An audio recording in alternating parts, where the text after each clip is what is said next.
Oakland Athletics Baseball on Comcast Sportsnet, part of the NBC Sports Group. So far, the talk of the season for the Athletics has been the Cuban sensation Yoenis Cespedes. In 4 games, he has blasted 3 big flies, including a monster shot on opening night, making him a must-see at-bat in 2012. The Kansas City Royals have also been the talk of baseball this season, taking 2 of 3 from the heavily favored Angels of Anaheim over the weekend. Their anchor is superstar in the making Eric Hosmer, who has been impressing since the day he was called up in May of last year. Tonight, Hosmer and the Royals make their way up the coast to open up a 3-game set against Cespedes and the A's, and it starts right now.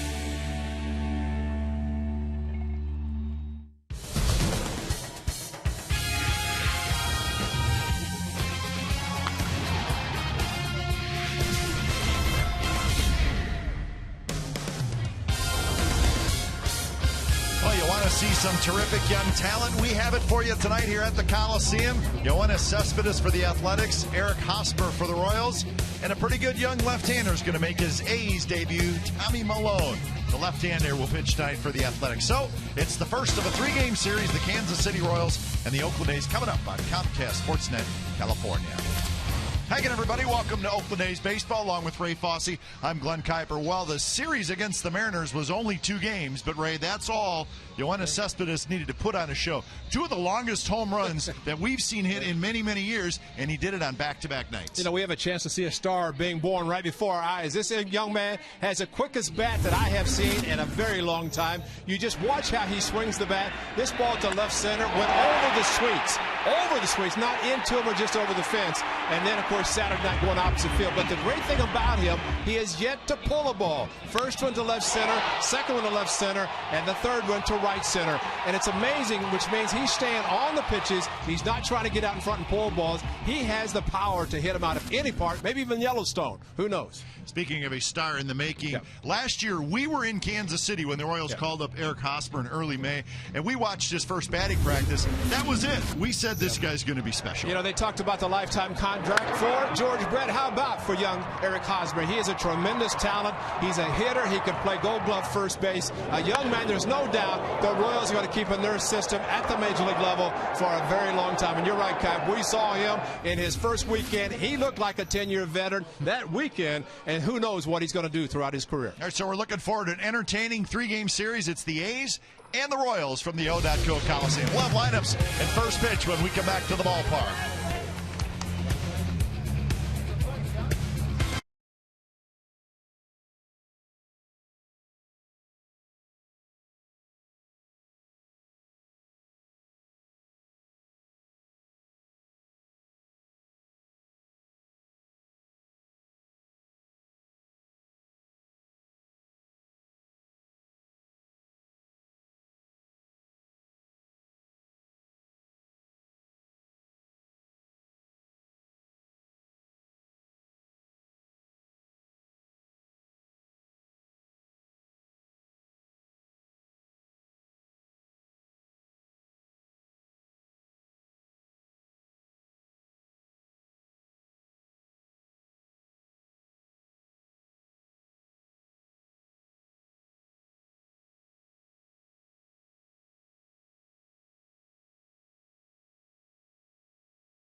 on Comcast Sportsnet California is brought to you by AT&T, the nation's largest 4G network. AT&T, rethink possible. And by Toyota. Check out the great deals at your local Toyota dealer today.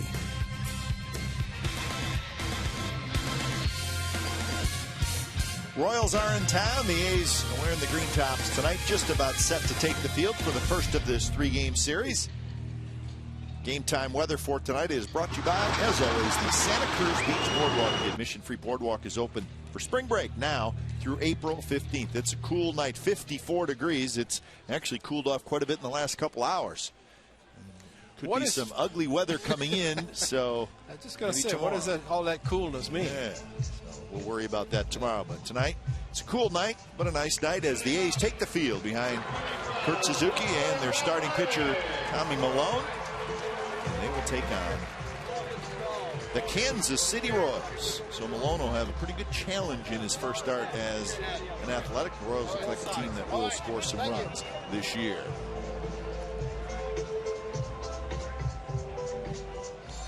Well, it is a good young club with some veterans mixed in, and that's what's been impressive about the Royals so far, especially under Ned Yost.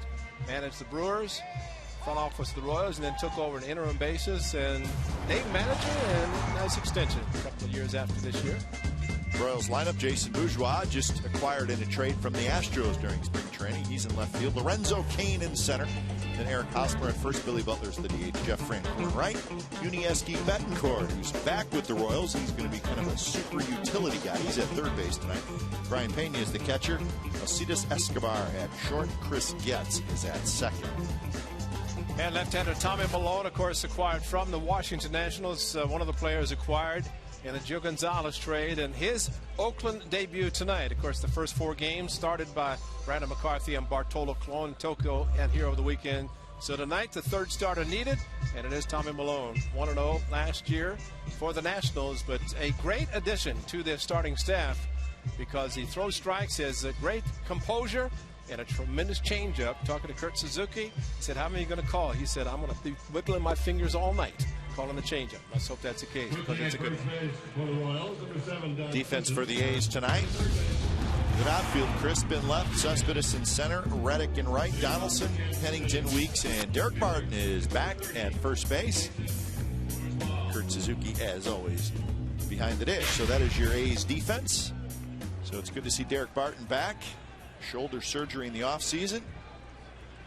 Got some time in Sacramento, and Brandon Allen was let go today, and Derek Barton is the first baseman. Kia Kaihui will get some time as well.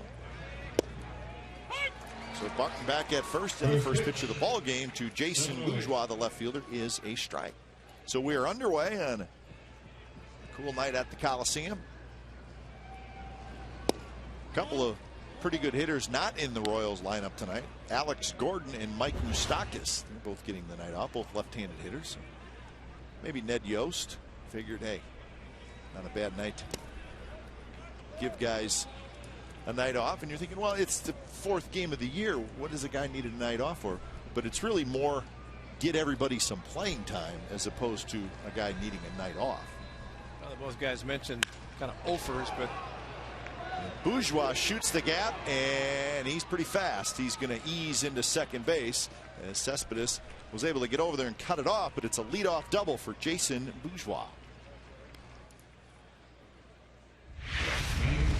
Well, they're playing him to right center, and of course able to get out in front and pull the ball into the left center, and nobody was there. Even the speed of Cespedes, long run.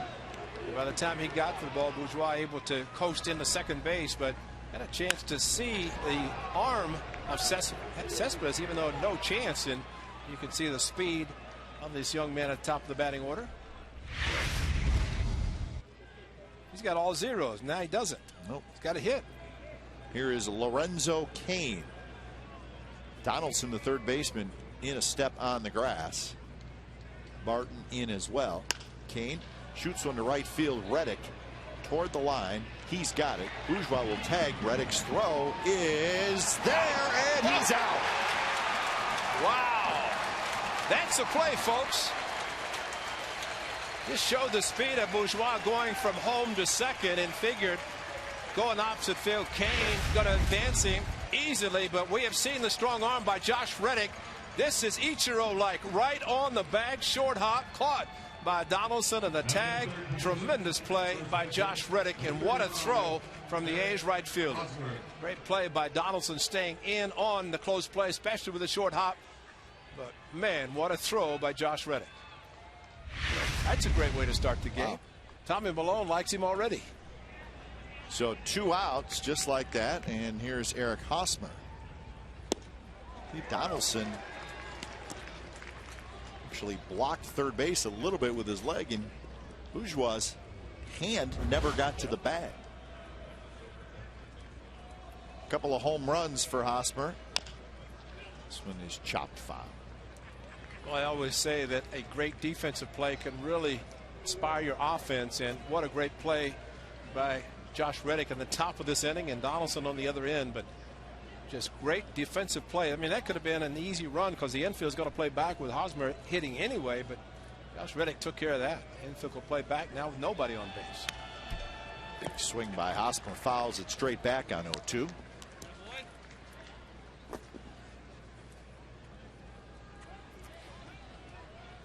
Good look at Tommy Malone. He's 25 years old.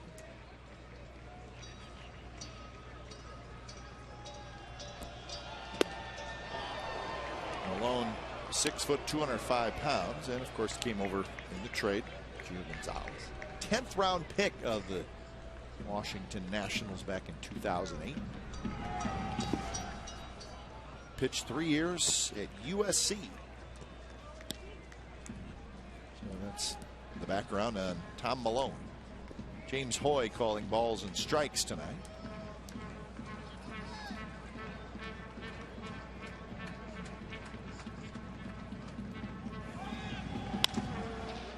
Hosmer shoots it toward short. Pennington has it. Side retired. There's a leadoff double, but Josh Reddick with a terrific throw. A highlight throw, we think, here in the top of the first.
No score. Jamal Weeks will lead it off.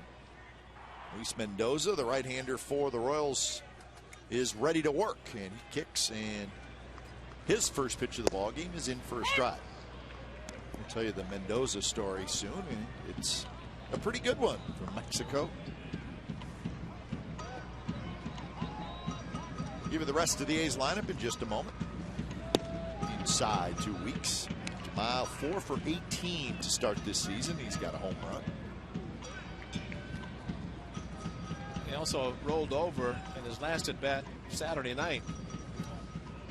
Ground ball to shortstop, and as he hit the ball, got out of the box, kind of rolled his ankle a little bit. So probably for Jamal Wiggs yesterday was a good day for the club to be off. A chance to rest from Saturday evening to tonight, so some 48 hours, but take a lot to get him out of the lineup.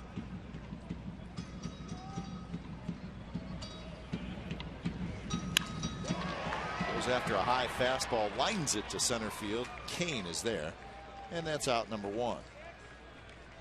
So Weeks in the leadoff spot. He will be followed by Coco Crisp, Reddick, Cespedes, Smith, Suzuki, Barton, Donaldson, and Pennington.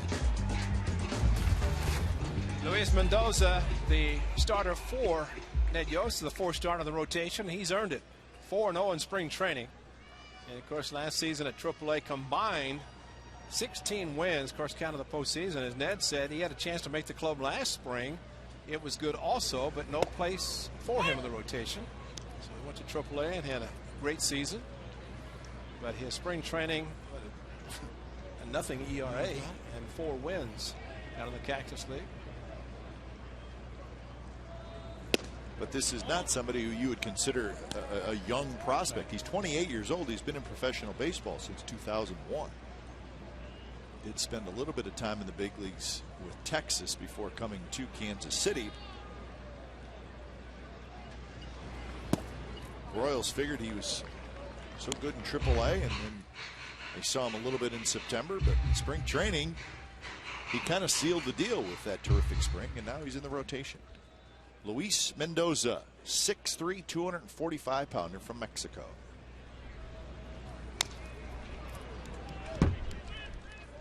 And I think it's fair to say, Ray, that the Royals they're going to score plenty of runs, but the problem they have had over the years is just trying to put together a good pitching staff. Now they have the offense. They just need to figure out how to get 5 guys to run out there on the 5th day. And that is something they have not been able to do in the last 7-8 years. And Brett Saberhagen's not going to come back. Brett's not coming back. See Bruce Chen. See a couple of lefties, Duffy and Chan, the next 2 games. Hopefully with the projected rain to come in. But like those windows, they say there's windows there, so that means games can be played with those windows. It's not raining. Coco pops it up down the left field line. Bourgeois has it, and that's out number 2. So the Royals will have Bourgeois, Kane, and Francoeur in the outfield, so that's a pretty good outfield. Betancourt, Escobar on the left side, Getz, Hosmer on the right side with Brian Pena catching. So normally Alex Gordon would be in left field and Moustakis would be at 3rd base. Not tonight. Well, you're right about the players, and Ned Yost said the important thing for him is to play everybody, and he hopes to do that before they return home for the home opener Friday. They've been on the road out of Surprise, Arizona to Anaheim, Oakland, and then back to Kansas City, the pride of Dublin, California. I said, anybody still left? He says, oh yeah. He says, my phone's busy. Short hop. Getz has it, throws to first, so Reddick hits it hard. He's retired, and we're through 1. No score.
A tough choice. Josh Reddick set up perfectly.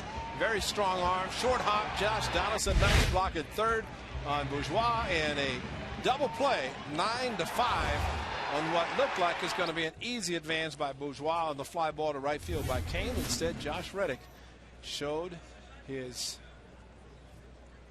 strong arm.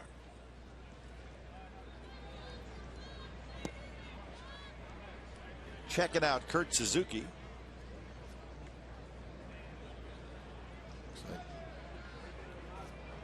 Paparesta's going to clean out the eye a little bit. Come on, Nick, show us. Let us see. He's hiding it. I forget the first time I started wearing contact lens. Yeah. Playing American Legion ball. And wouldn't you know, the first inning, ball hit the dirt and blocked. He gone. Done. Of course. Done. All the dirt right in the eyes with contacts, unlike the gas permeables or the soft lens. Dr. Keener always tries to take care of me, and hard lenses at the time, forget it. No chance. Like somebody threw sand in my ear. Yeah, and contacts are probably a little better made now than they were back. That's okay. That's okay. During American Legion ball. That's enough. Yeah. But you're right. They have changed. Butler, Francoeur, Betancourt here in the second inning. So Tommy Malone, a strike thrower. I looked at his minor league numbers. He pitched 4 full seasons in the minor leagues. This one's skied toward left center. Cespedes takes charge, and he's got it for out number 1. Well, the universal baseball language talked about Cespedes and not understanding or speaking any English, but in baseball, he simply puts up the right arm, indicating as Coco ran over, I've got it. Don't have to say anything.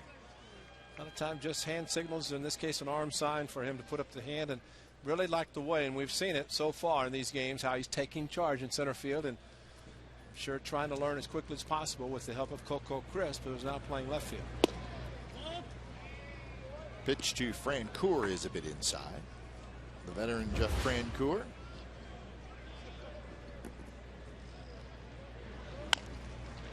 Cute foul. So Tommy Malone in the minor leagues through 516 innings and walked just 84 hitters. That's pretty much 4 full years in the minor leagues. So he was a strike thrower right from the start.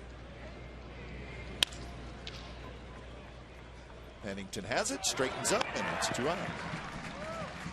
Yeah, talked about the home runs by Cespedes, but he admitted on this ball that Ichiro hit to center field. He broke in, then broke back and misjudged the ball, misplayed it. And the first thing he said, which we knew, when a player is not played in multi-tiered stadiums, it affects him, and especially in the outfield. And he admitted it. He said, I've never played in a stadium like this. And of course, in spring training, you have 1 tier, and you're seeing daylight with the ball that's hit. Usually in day games played in Arizona, but it's something that players have to learn when you get the size of stadiums, especially minor leaguers in the case of Cespedes from Cuba. Drive toward Coco Crisp. He's not going to get it. It one hops the wall. Betancourt's digging for 2, and he's going to make it with a sliding double. Jeez, I think everybody hoped Betancourt would stay out of the league. Kills you. Yeah. Every time. That's right. It doesn't matter. They try to go inside, pulls the hands in, smokes it down the left field line. No wonder he had a big smile on his face today when I saw him about coming to Oakland to play the A's. Coco played it well, but Betancourt easily in the second. So here is Brian Pena, switch hitter.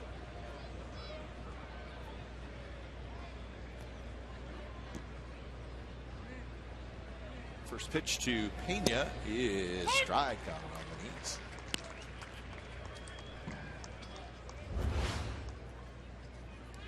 Pena is going to probably get a little bit more playing time than maybe he thought going into spring training.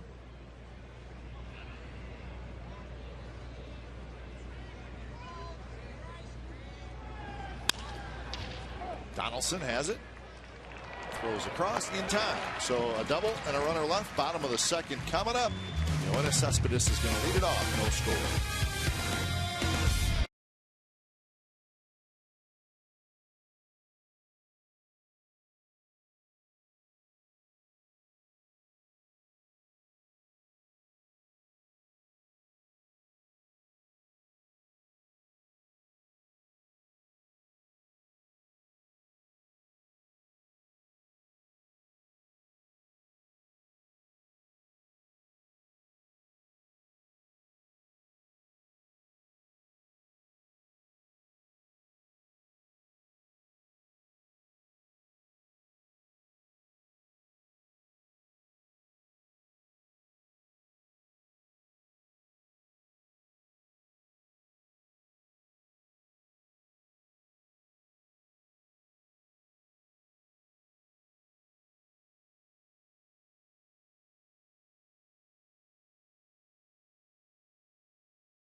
Redwood Company by Going Green. Get a Redwood seedling at the Athletic Museum on Sunday, April 22nd from Mendocino Redwood Company, the environmentally sustainable choice of beautiful decks and fences available only at the Home Depot.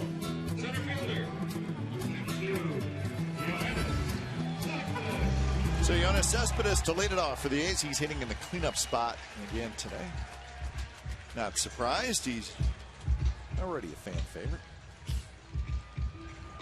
4 for 13 with 3 homers, 7 RBIs, and a double in his first 4 games in an A's uniform.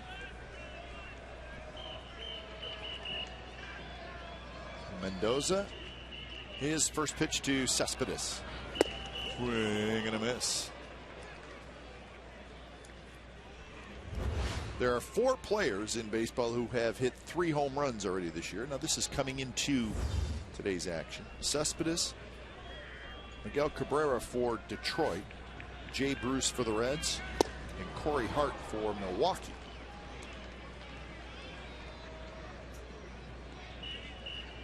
Two-four-seam fastball thrown by Mendoza, and that was a pretty good sinker. Two-seamer thrown hard. Also feature a curveball and a changeup. He has the numbers that he had in spring training going back last year. It's not a fluke.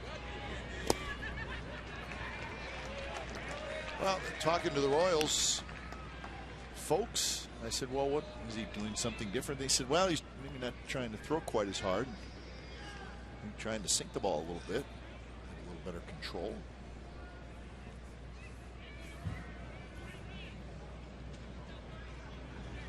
Swing and a miss. Cespedes chased.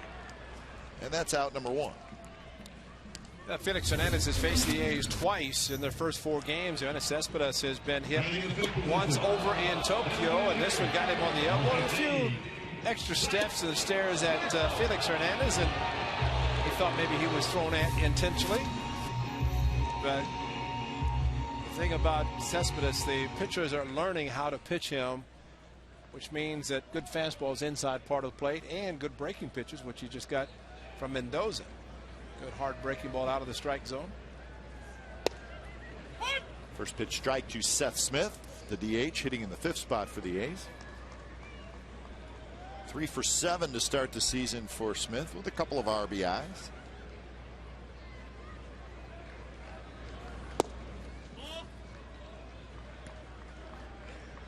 Jelly Davis, the new hitting coach for the Athletics and great switch hitter during his playing time, had players out today, early batting practice. There were about 10 guys. he said something he likes to do, and that is on an off day, following an off day, to have the players come out and just get the juices flowing, get some batting practice, look at the ball, and it's a pretty good idea. They hit today at 3, finished at 3:30, and then started the normal batting practice. Cespedes lost a few baseballs. Diving play knocked down by Getz, but he's not going to be able to field it cleanly, so Seth Smith is going to have a base hit. He likes that hole between first and second. Tony Gwynn always talked about the 5.5 hole, left-hander going between third and short, but Seth Smith does a good job pulling, rolling over and finding the hole, hitting it hard enough that Getz, even with a nice diving effort, could not corral the ball. Comes up with it, might have a chance to throw out Smith, but just dive went too far, hit him on the heel of the glove, couldn't hold it. But good angle, nice effort, but Seth Smith gets another hit. So that'll bring up Kurt Suzuki. Kurt takes the first pitch strike. 2 for 17. Start this season with 3 RBIs for Kurt. I think the really cold weather and the ball not carrying great here at the Coliseum has got Kurt a little bit early going. He's not the only one. Hit a couple balls pretty good. You know what happens when Cespedes hits him the way he does, and you guys say, well, look at him. Look at Cespedes. Weather's cool air's not affecting him. Kurt hit one off the top of the wall.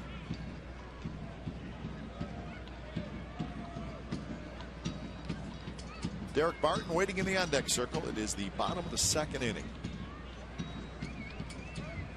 Very short lead for Smith at first. It does not look like he's going anywhere.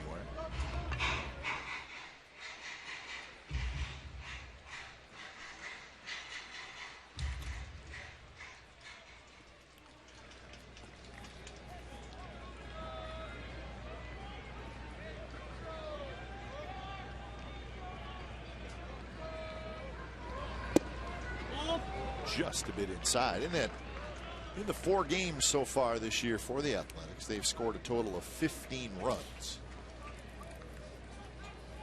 A 1-3 record. They've been outscored 19-50. Of course, that was all against the Seattle Mariners. And they like the Mariners so much, they're going to see them again this weekend. Just missed inside. 3-1. See the two-seamer thrown by Mendoza. Starts inside trying to get Kurt Suzuki to hit a ground ball to the left side. And watch the movement as it goes inside off the plate. Really takes off inside. Good take by Kurt Suzuki. That's a pitch, if you swing it, might hit you in the right kneecap. But that's what you're talking about, the movement on his fastball. Mendoza's really helped his career. That one misses outside, so Kurt Suzuki has a walk, and the A's have something going here in the second inning.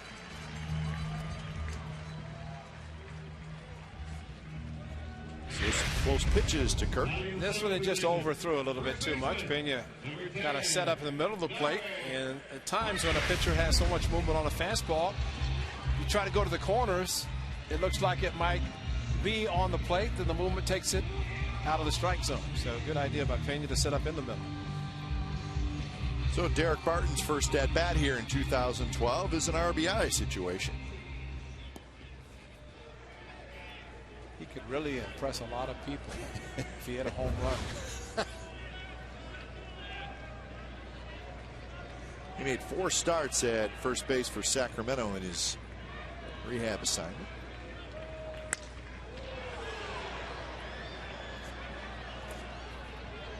Heard him talking on the radio today, talking about shoulder surgery, and said the shoulder still feels a little tight. He said he just may not be able to throw as much, meaning just warming up before the game, during batting practice, maybe just throw less. He said he's still fine making a throw during a game that he has to make. That's not really the issue. Well, it's always been great to watch Derek Barton play at first base because as a catcher, four seam right over the top. Very strong arm. We've seen him make some very strong throws. But the shoulder surgery and really playing at first, unlike catching, first base, you throw the ball around the infield. throw the ball over to each infielder, and then you may not have to make a throw the entire game. 0-2 now to Barton.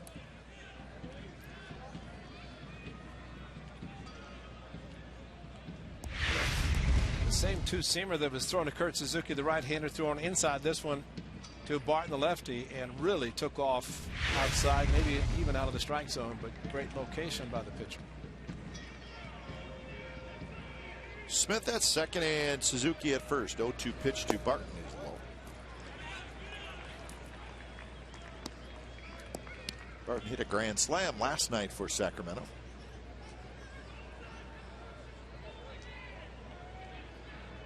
That may have speeded up his return to the Athletics. Who knows?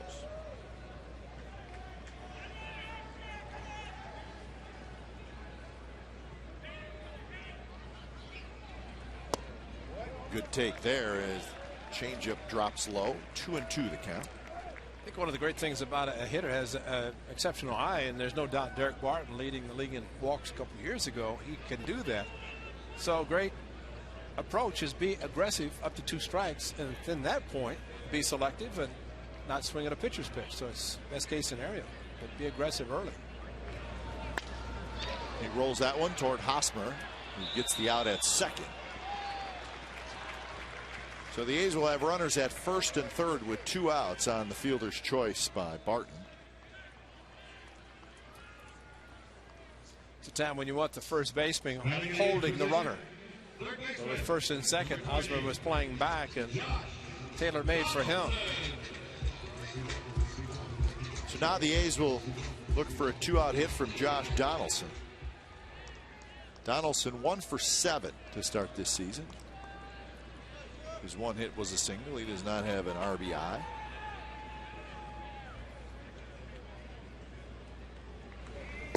First pitch is low.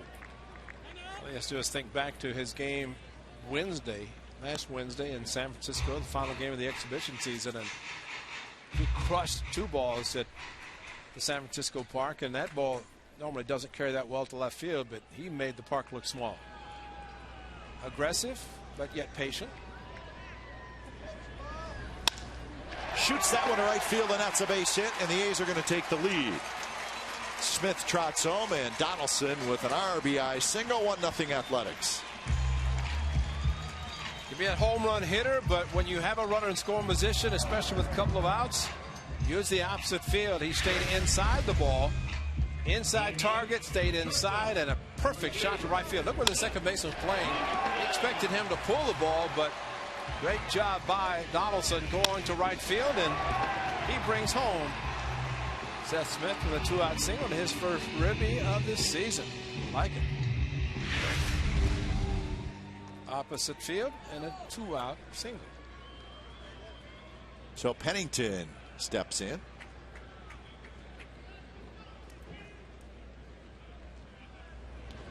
Pennington hitting in that 9th spot. So the A's indeed have 3 switch hitters in a row. It's just not 1, 2, 3 like it was in Tokyo. It's Pennington hitting 9th, and then Weeks and Crisp 1, 2.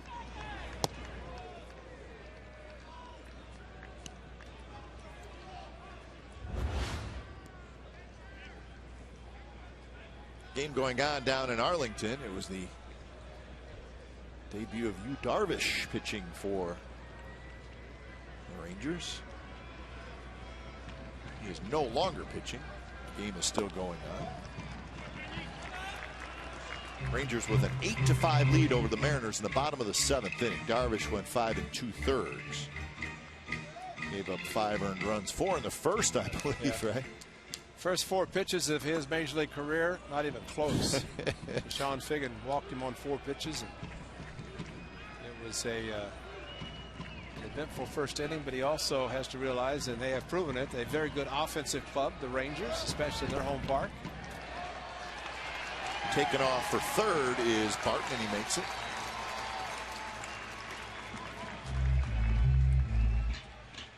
Good heads-up base running and the secondary lead. Donaldson did not know for sure if Barton was going to be running, so he stayed at first. But as soon as the ball hit the ground, Barton at second could see that not being held and just kept stutter stepping all the way to third base easy without a throw.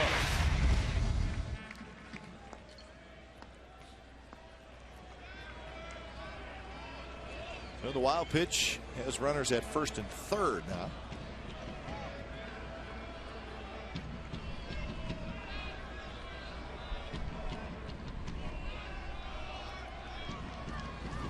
Pennington swing and a miss. The old equalizer, the 3-1 hard two-seam fastball. Ball just darted down out of the strike zone. Some Vargas through Cliff Pennington, 3-2 changeups, and now this guy is throwing hard sinkers, which means that hitting is not that easy. Well, that one said 94 miles an hour. Donaldson's moving, and the pitch is rolled foul. So run in for the Athletics here in the second inning. A couple of singles, a walk.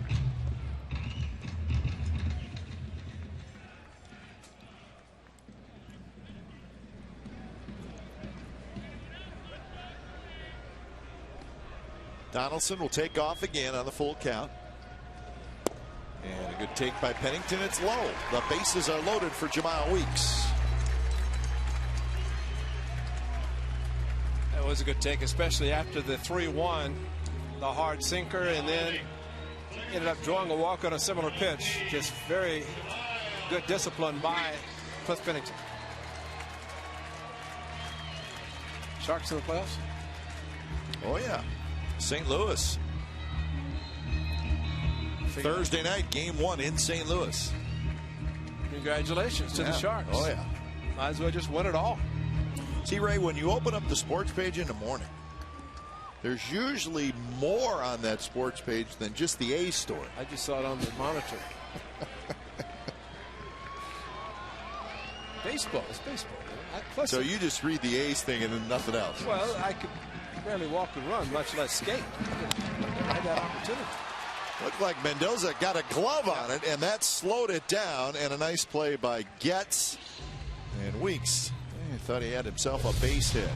Josh Donaldson had a base hit with 2 outs, knocked in a run. We're headed to the third. 1-0 Athletics.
Team 2012. Royals are first. Astros are second. The A's are third. Average age for the A's 28 years and a couple of months.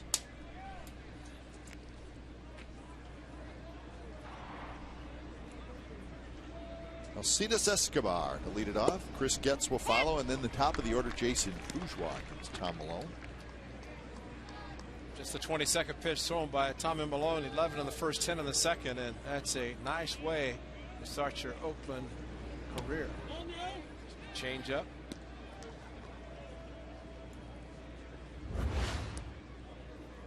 Three hits for Escobar to start this season.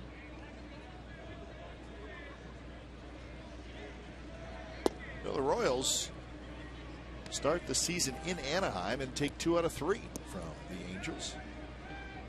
So they had to feel pretty good about accomplishing that on their trip up north to the Bay Area. And that one shot to right field, and it lands just fair. Escobar digging for second, and he'll have a double. 3 hits for the Royals, all doubles.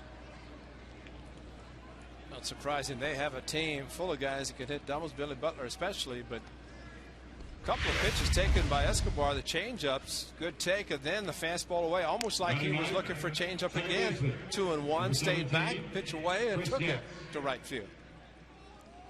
But that's where the scouting report can really help a hitter, especially if he does not know the pitcher that he's facing, and it just seemed like he was looking changeup the entire bat because he took some good ones.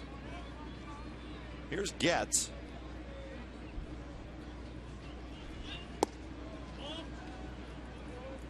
The Royals lost the opener out in Anaheim on Friday 5-0, but they came back and won Saturday night 6-3, and then they won yesterday 7-3. After getting shut out in that first game, they bounced back, scored 13 runs in the final 2 games of that series. How about the Royals? They lose their closer, Joaquin Soria, for the season, and then pick up Jonathan Broxton. Or at least they had him even before, and then Soria goes down, and so Broxton able to step into the closer role, which he's comfortable. I mean, he's been with the Dodgers, and 2 for 2. 1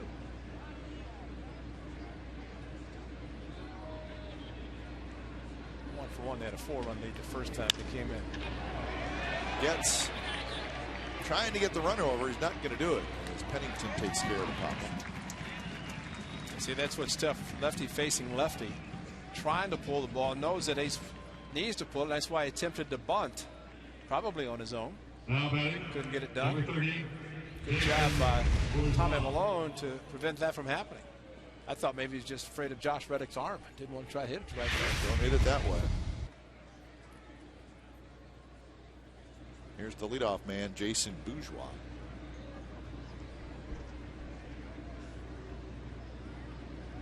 Well, we saw the Royals last year. A lot of people talked about their young bullpen and some really good arms down there. And they're going to need them, all of them this year, to go along with Broxton because of the loss of Joaquin Soria. Tommy John surgery.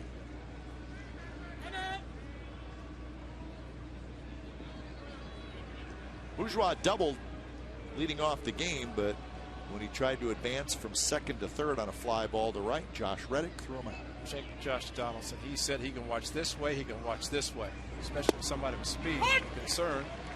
He wants to be able to watch the runner at second base to see if he's going to take off so he's not fooled, especially since he's playing in front of the bag.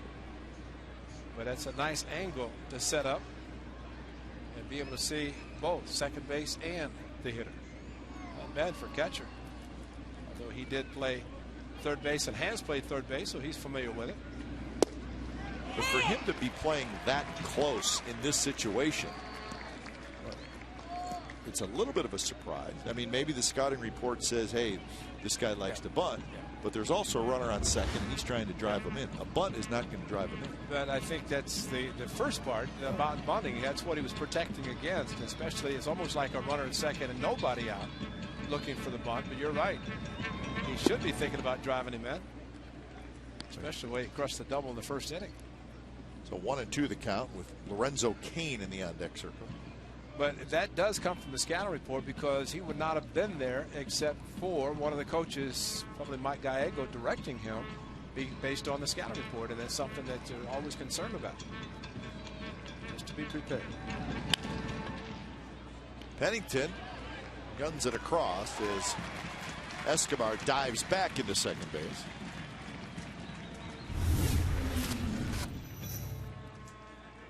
This is not a surprise to see the work by Josh Donaldson. He's had 2 attempts, one in exhibition, one in the regular season, of this play alone. And he's just trying to get it down to the point of being able to charge, either field it barehanded or with his glove, as he's showing there, and to make an accurate throw. He has not done it the 2 times that he's attempted it. Of course, the one hit the runner in the back, Figgins, during the Seattle series. And then it happened against the Giants in the Bay Bridge series. Well, he'll take a few ground balls now from what we're hearing from the coaching staff. Well, he'll not only take them, he will be tested. As teams know that he's been a catcher the majority of his professional career. There's Mike Gallego, one of the best, whether he was playing for the A's or as a coach, third base coach, infield coach, and he works these guys. He's tireless. Fly ball towards Cespedes. Racing over into right center. He's got it. So a leadoff double, but the Royals do nothing with it. Bottom of the 3rd coming up. 1-0 A's.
That 1 run in the 2nd inning, and Josh Donaldson's 2 out.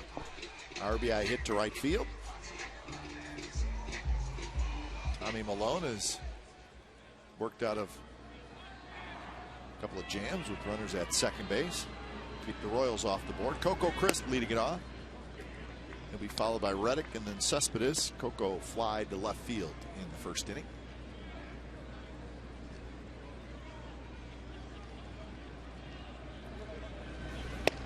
I was looking at the Royals roster today. Saw Vin Mazzaro's name, and he's pitching for AAA Omaha. So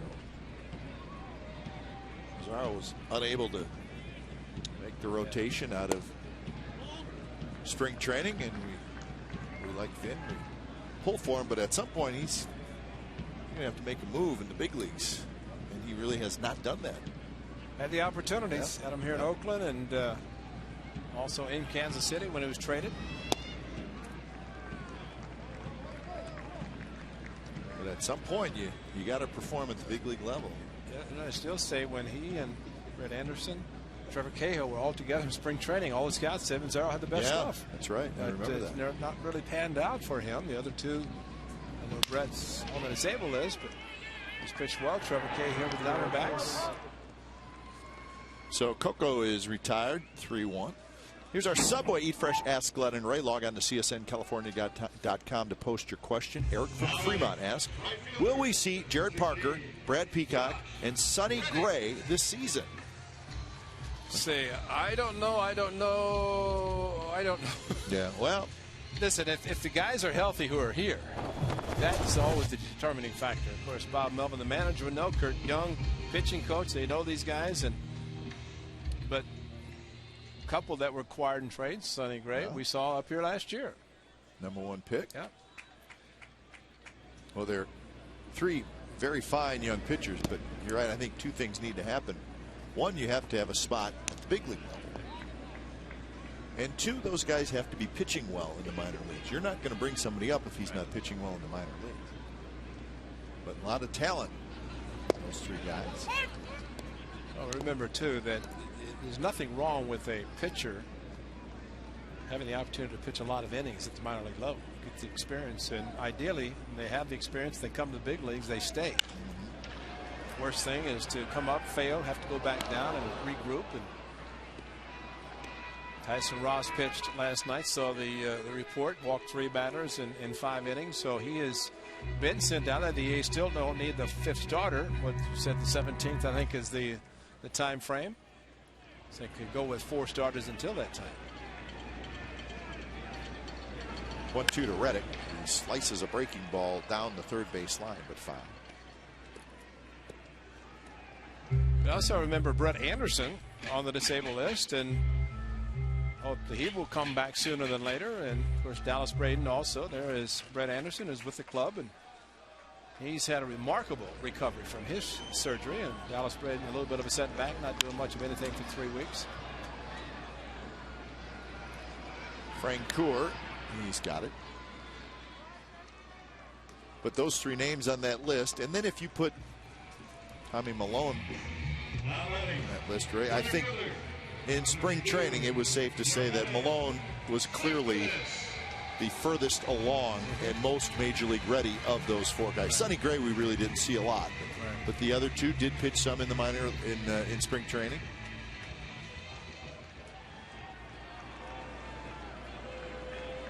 But to answer your question, we're not trying to avoid it. It's just really we don't know, but things have to work out for them, and the need at this level for those pitchers possibly to come to the big leagues. Used to be 500 innings pitched at the minor league level. Get the experience, 500 innings. And for a hitter, how many at bats? A lot more. Yeah, you could do well over 1,000 probably, right? As you could get 1,500 maybe, even more than that. Yeah. But the key is not to rush a pitcher or position player, hitter. Something that is done. 1-1 to Cespedes inside, 2-1. Cespedes struck out swinging in that second inning.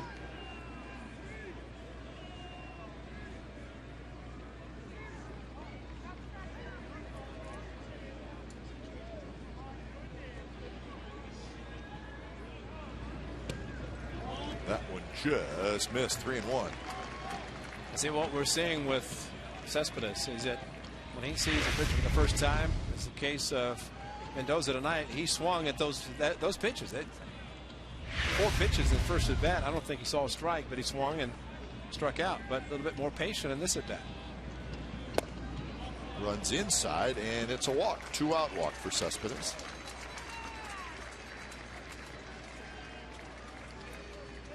I've seen him attempt a stolen base. No, maybe right now.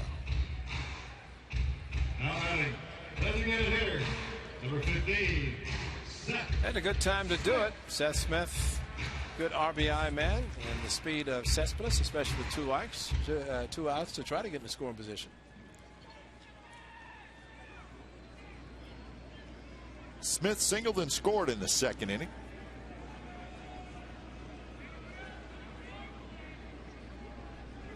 He's got a good lead. Cespedes not running, and the pitch is way inside.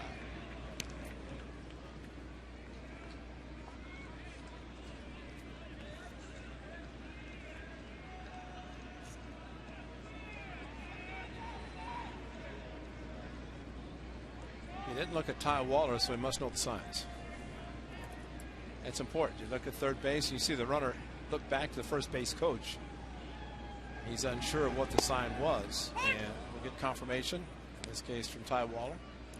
They'll have a sign where both will look at Mike Gallego and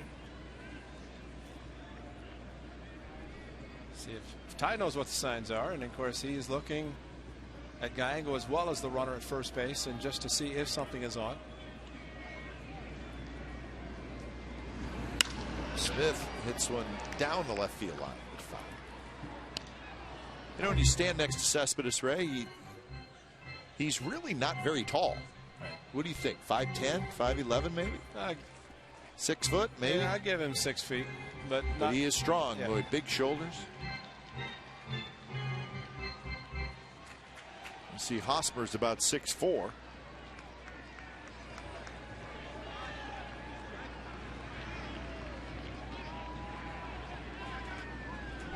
And there he goes, and the ball is line foul over Ty Waller's head. He got a good job.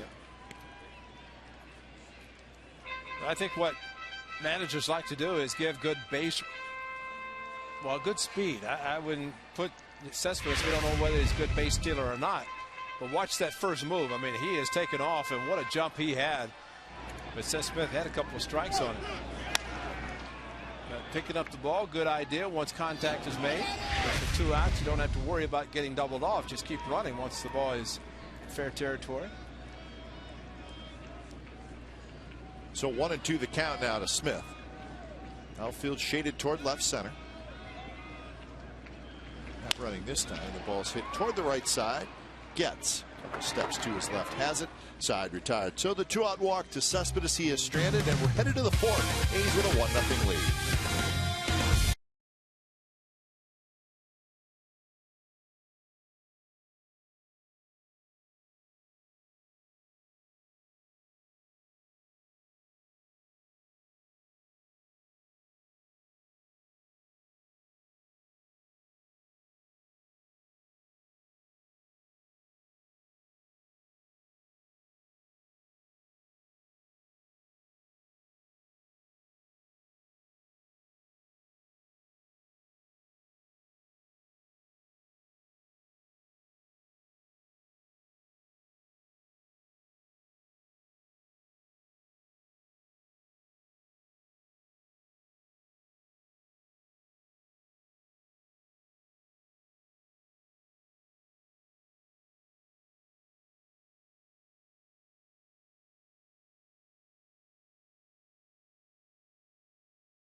It's brought to you by AT&T. The great George Brett won 3 batting titles with the Royals, named the only other Royal to win a batting title.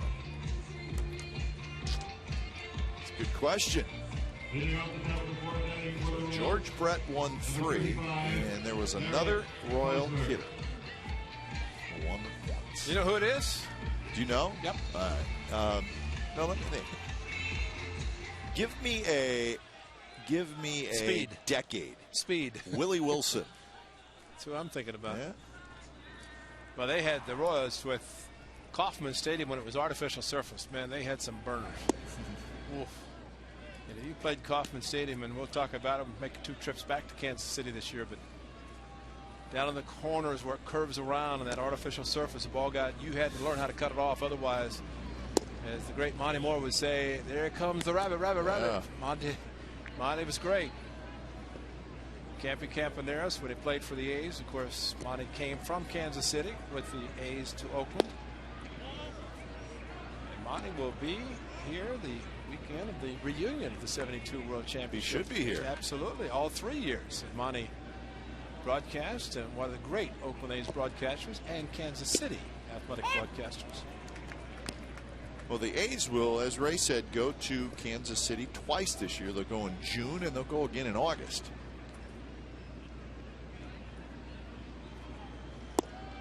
And there's the walk. So it's a leadoff walk to Hosmer. Want to have Kurt Suzuki on your wall at home? 7,500 kids will receive a fathead cling of the A's catcher. Presented by Comerica Bank, when the A's host the Cleveland Indians Friday, April 20th. It's the weekend of the big '72 World Championship reunion. For more information and tickets, go to oaklandathletics.com/tickets. You got a cling? No, I don't. But I'm going to have one on the 21st, the next day.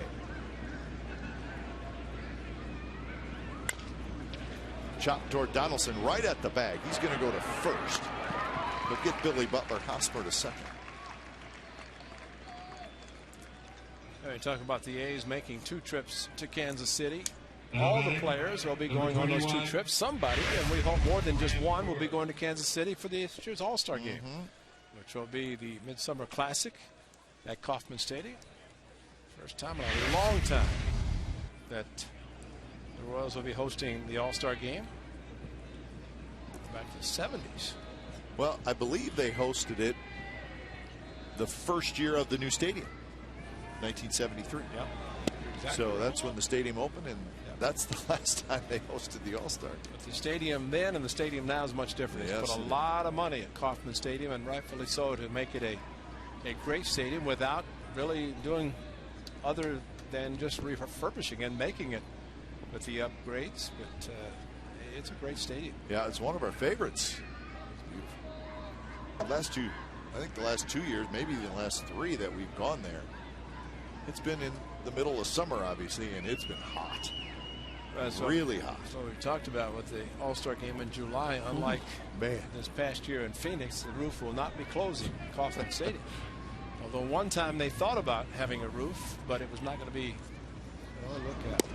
Runner goes, throw to third is in time.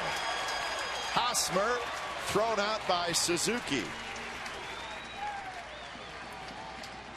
Malone, a good job looking back, but Hosmer, no doubt, had a great jump. Does have tremendous speed, but a perfect throw by Kurt Suzuki. Took his time and came behind. Oh, great shot, guys, down the third base line, because Kurt Suzuki, with the hitter standing in the batter's box, the veteran Francoeur, he didn't move, so Suzuki went behind him and still had time to throw out Hosmer.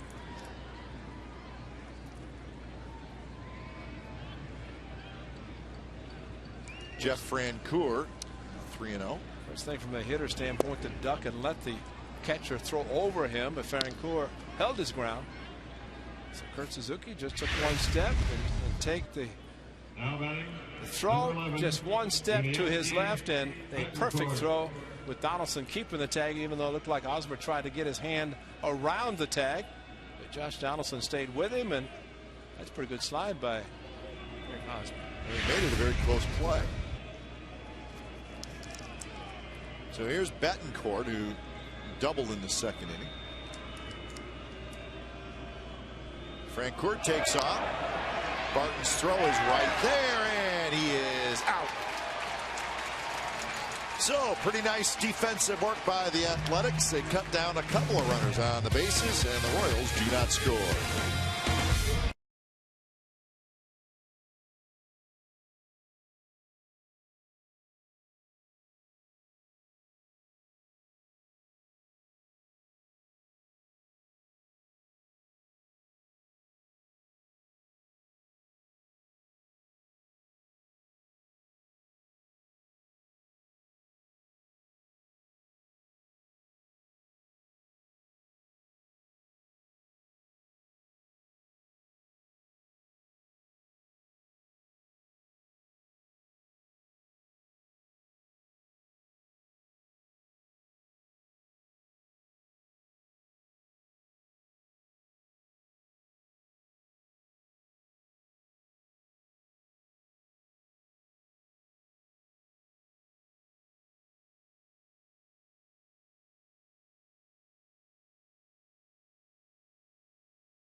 fans, go deep with Sportsnet Central. It's brought to you by Hyundai. It's tonight at 10:30, and it's on our sister station, Comcast Sportsnet Bay Area.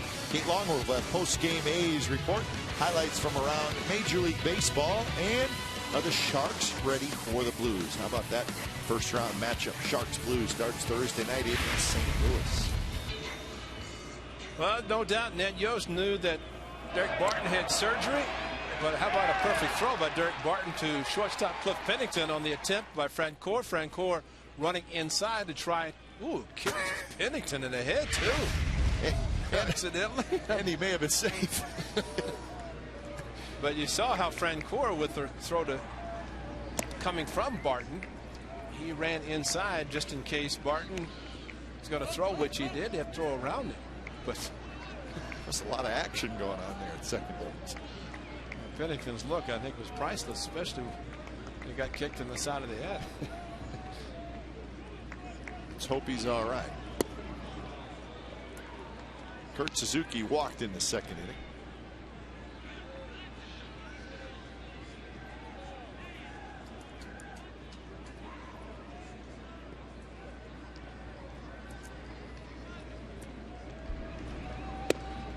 A little bit high with an off-speed pitch.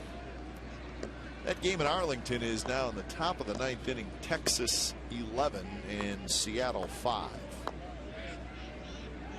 So the Rangers were down 4-0 after a half an inning. And now they're leading 11-5. 4-0, 5-2, and pitchers didn't give up any more runs, and the Rangers did what they do best, and that's hit home runs and drive in runs. Might have become probably the hardest 27 outs in the American League. It's, yeah. Fenway has always been, but I think Arlington, Texas has taken over as a top spot. You breathe a sigh of relief when you have the 27th out.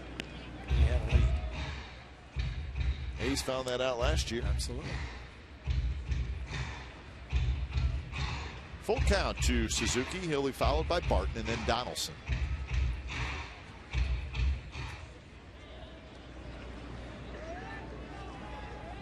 Mendoza has allowed a couple of hits. He's walked 3 and struck out 1.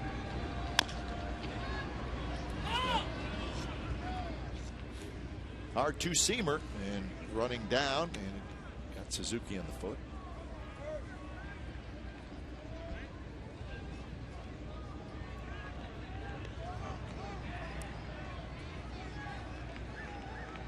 .66 pitches thrown by Luis Mendoza. In the 4th inning.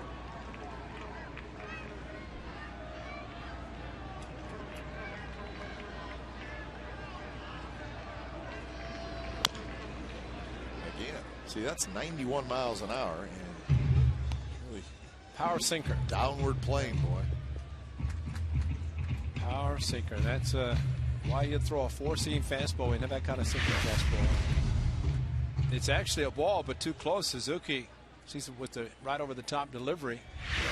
Knew he had to swing just to try to protect, not knowing if it was going to be in the strike zone. There it is again. That one at 90. Clay Wood's going to have to replace all the divots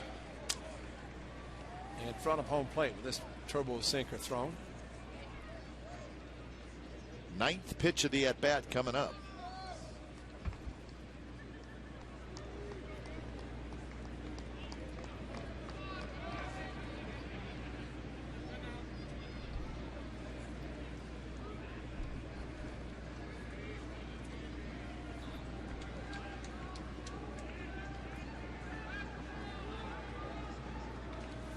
Kurt's ready, so is Mendoza. And it's hit in the hole. Escobar reaches down, can't come up with it, and it's a base hit.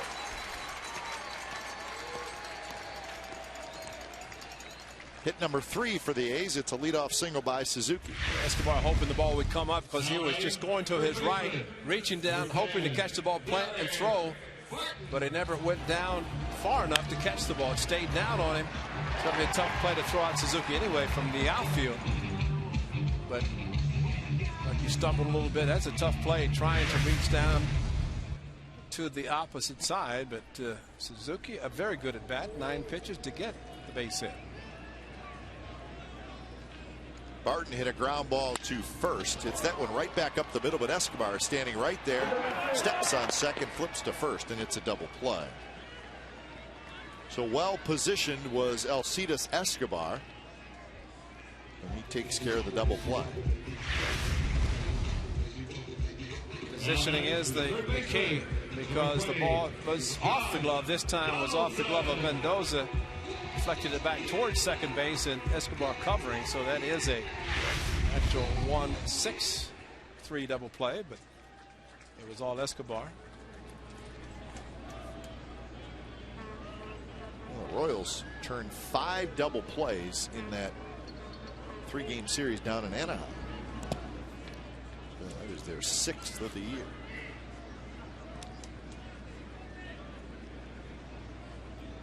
So that game is final now in Texas, and Yu Darvish, who really did not pitch extremely well tonight, but he gets the W thanks to the 11 runs scored by the Texas Rangers. On the ground again, busy is Escobar, and he takes care of Donaldson, side retired. We're headed to the 5th inning from the O.co Coliseum. 1-0 A's.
Question and answer. George Brett won 3 batting titles with the Royals. Named the only other Royal to win a batting title.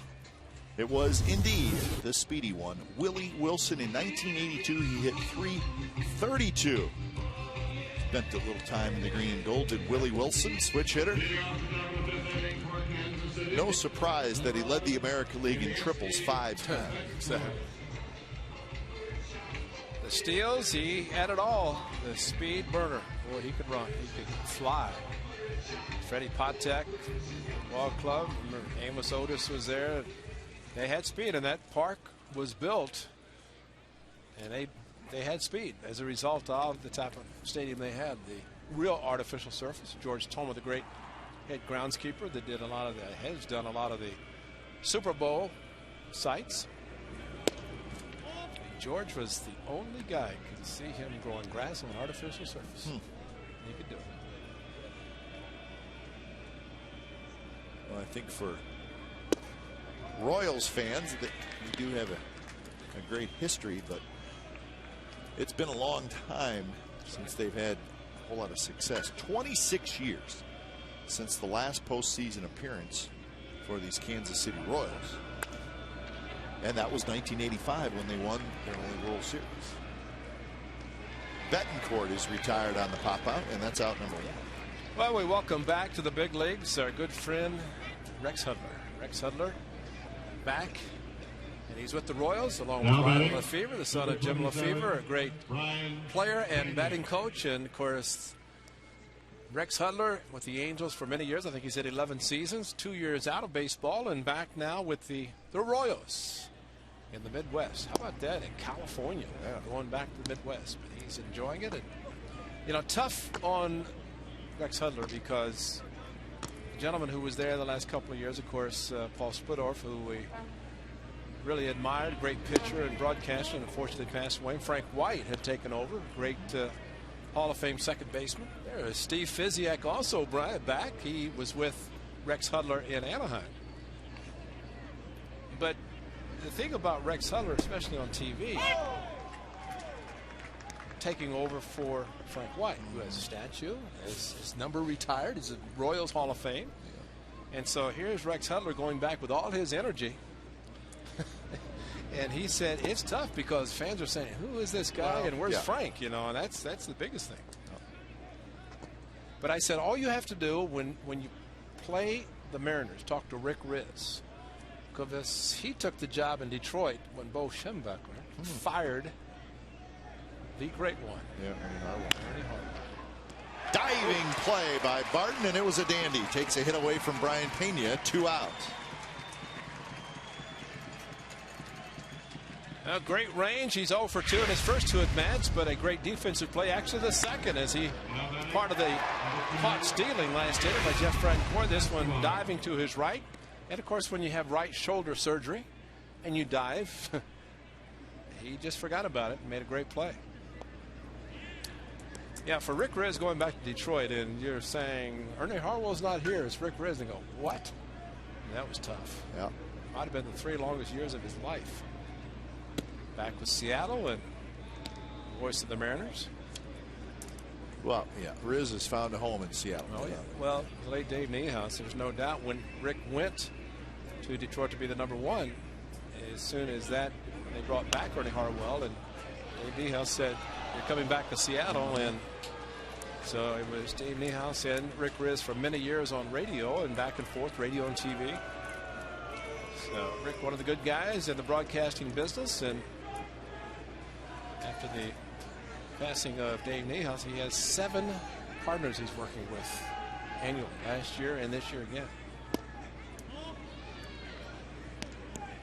And it is good to see Rex Hudler and Steve Fisiak back in baseball. Exactly. They were together a long time in Anaheim, and the Royals hired both of them this year.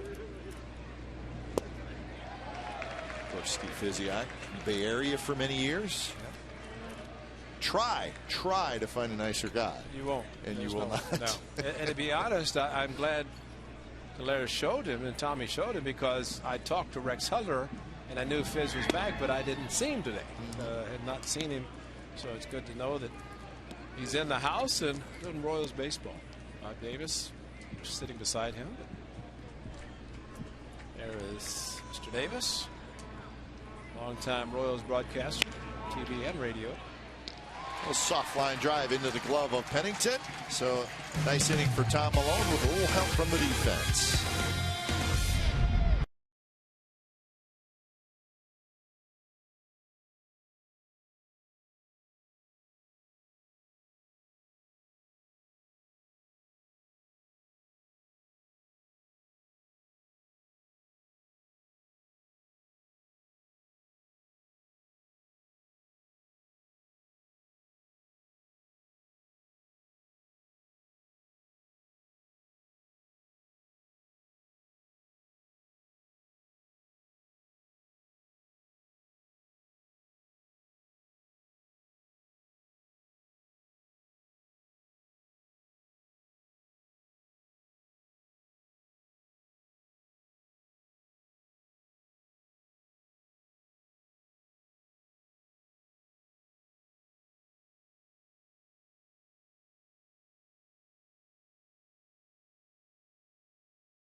Day driven by Chevrolet. This year's event features a pregame festival and on-field parade for uniformed players and coaches and a special A's giveaway item. In addition, groups of 100 or more will receive a special invite for a pregame chalk talk. For more information, call 510-638-GO-A's or visit oaklandathletics.com/Little League.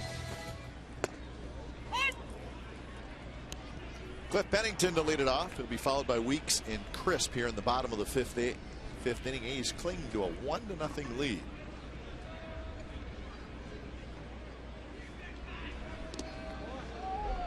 So Malone and Mendoza both have been fairly sharp.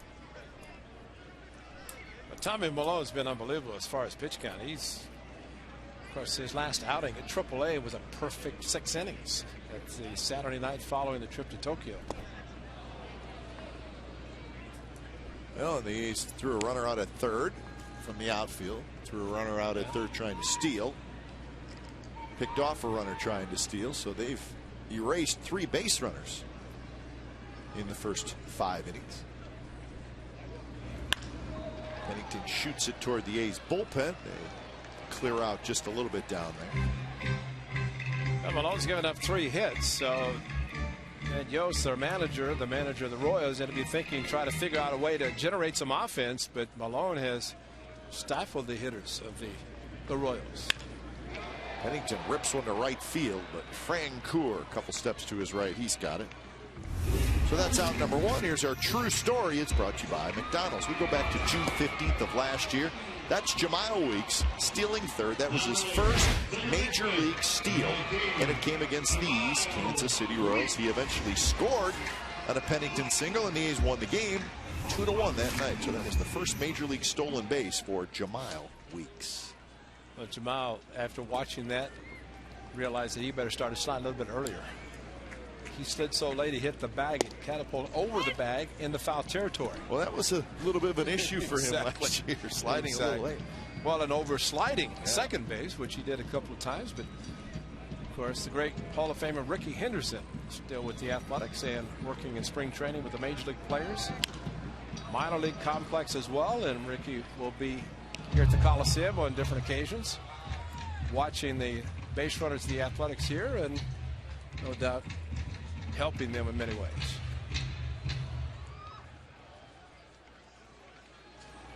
"23 stolen bases in his career. 22 last year. He's got 1 this year. He was thrown out 11 times last year. I don't think there's any question that his stolen base percentage will go up as his career goes on.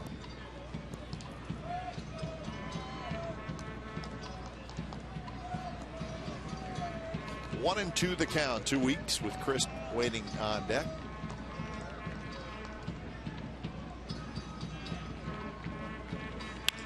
That one drilled to center, and that's going to get down for a hit. Lorenzo Cain thought about making a play on it, but decided to play it on a hop. Well, Cain's playing the very shallow center field, so not surprising to see him think about trying to catch this line drive on a hanging curveball from Mendoza. And when you play shallow and you can go back on the ball, you're going to take away a lot of hits. Look how shallow he's playing, but ball hit too hard and some sinking action, and decided against trying to make the play.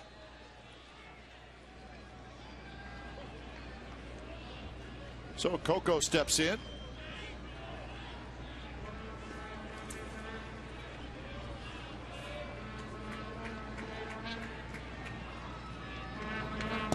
First pitch is inside.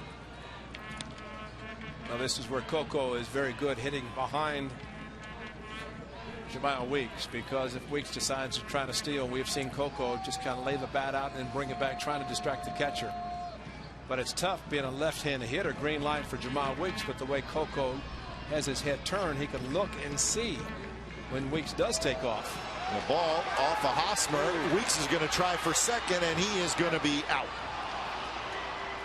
It just did not roll quite far enough away. Hosmer raced after it, picked it up, and made a good throw. So maybe that time Jemile Weeks just got a little bit too aggressive. Well, I had to have thought the ball rolled farther than he thought and saw the ball flying. But think about Hosmer. He didn't panic. Perfect throw. Tried to scoop it. It did stay close enough as Jamal, even with the speed, the old saying you can't outrun the baseball, and that proved it right there. Although close enough, looked like his hand got in before the tap. So that's the second out. Coco drives one to center. It's hit pretty well. Kane going back. He's near the wall right in front of the Comcast Sportsnet California sign. And he makes the catch. So a base hit, nobody left, and we're headed to the 6th inning. Still 1-0 Athletics.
Of Oakland A's, the Tokyo experience. Don't worry, because CSNBayArea.com has you covered. From the Tokyo Dome to karaoke to youth camps run by A's players, we have you covered. CSNCalifornia.com, your interactive home for A's baseball all season long. 1-0, the A's lead. It is the top of the 6th inning. Getz, Bourgeois, and Kane. 9-1-2. Fastball, good pitch, but just a bit inside, I guess. And Tommy Malone's pitched very well, considering has just 1 run on the board. Popped up, playable for Pennington. Still drifting out. He's got it, and that is out number 1. Well, that Coco Crisp could have handled very easily, but Cliff Pennington had gone out and called off Coco. I think there's a time that maybe as an outfielder he just said, no, I got it, because it's much easier for an outfielder coming in. So top of the order in Bourgeois, who has a double and a ground out. He's 1 for 2. First pitch is inside.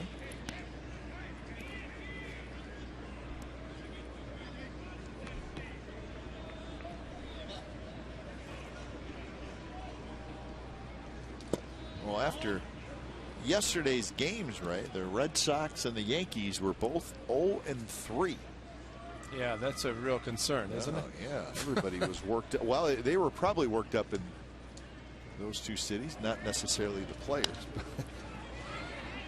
But it said that last time both the Yankees and the Red Sox started a season 0-3, meaning both of them doing it, was 1966. Yeah. Now, I don't think the two franchises you'd be concerned about at this point. Nice play by Donaldson. Gets up, guns it to first, 2 outs.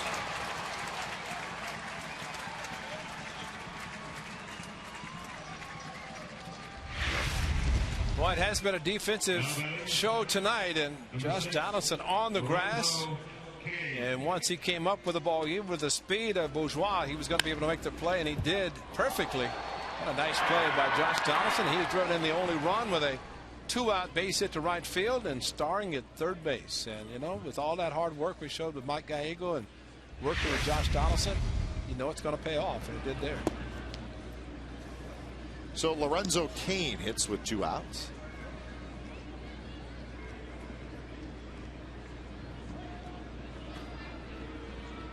Gain a fly out to right field and then a fly ball to center field. So he is 0 for 2, and that count now 1-1. But both the Yankees and the Red Sox did win their games today. Yankees beat Baltimore 6-2.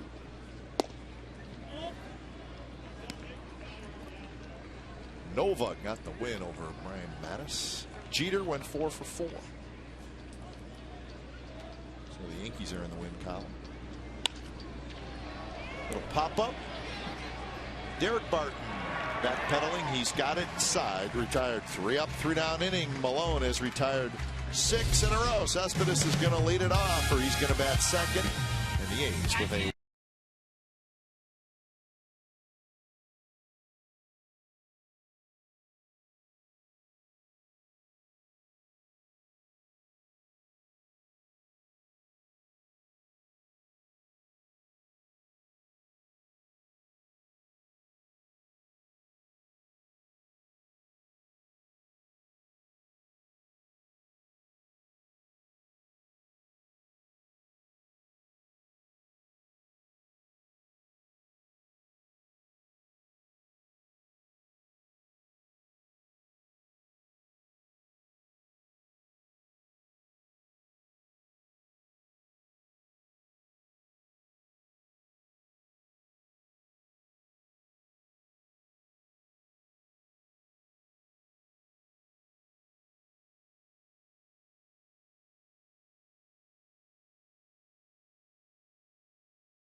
the Coors Light Freeze Cam.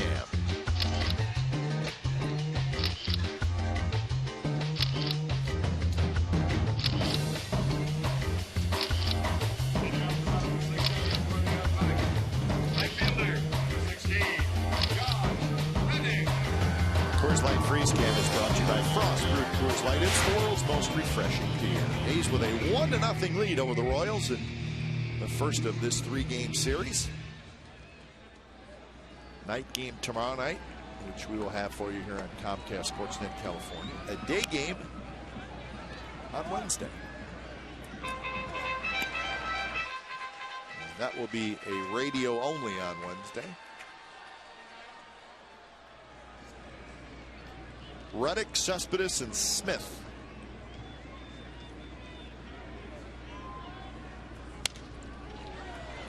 Changeup popped up right in the middle of the diamond.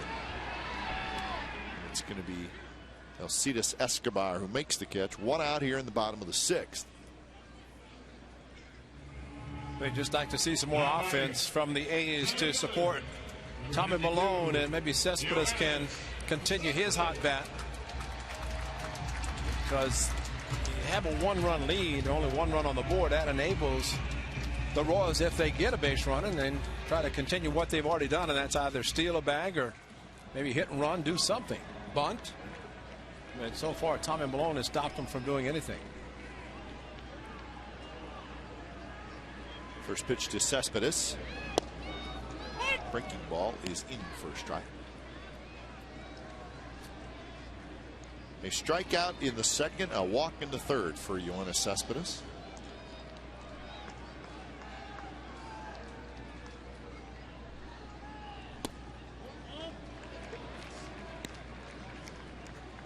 For Mendoza, outside of that second inning, when the A's got the run, he walked a couple, gave up a couple of hits. He's pitched very well, but he has thrown a lot of pitches.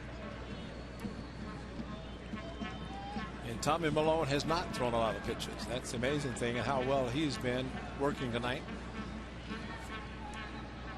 69 for Tommy Malone through 6 innings, and Mendoza a lot more. 87, 88 now. That hard sinker, and Cespedes swings and misses. 1-2 the count.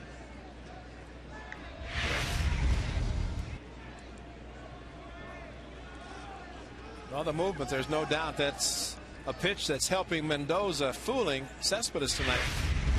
He's taking some of the pitches down on the zone, but that's a good one to take, especially since it bounced.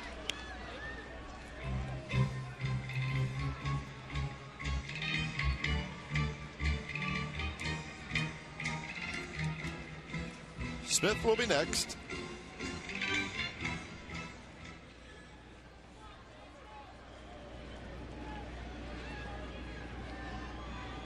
Mendoza steps back onto the rubber, and he is ready.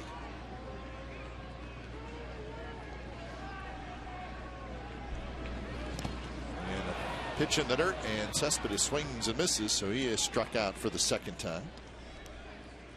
He has struck out 9 times now this year. Well, once he recognizes this curveball and knows that when it leaves the pitcher's hand, it's got a pretty good chance of being out of the strike zone and in the dirt. Good block, good catch by Pena to make the put out. And sure, people are saying, well, it's home run or strikeout, but just still realize he's only been in this country for about a month now. And a week of that was in another country, Japan. First pitch to Smith is in dirt, blocked by Pena. So we told you that the Yankees won their game 6-2, and the Red Sox got their first win. Boston beat Toronto 4-2.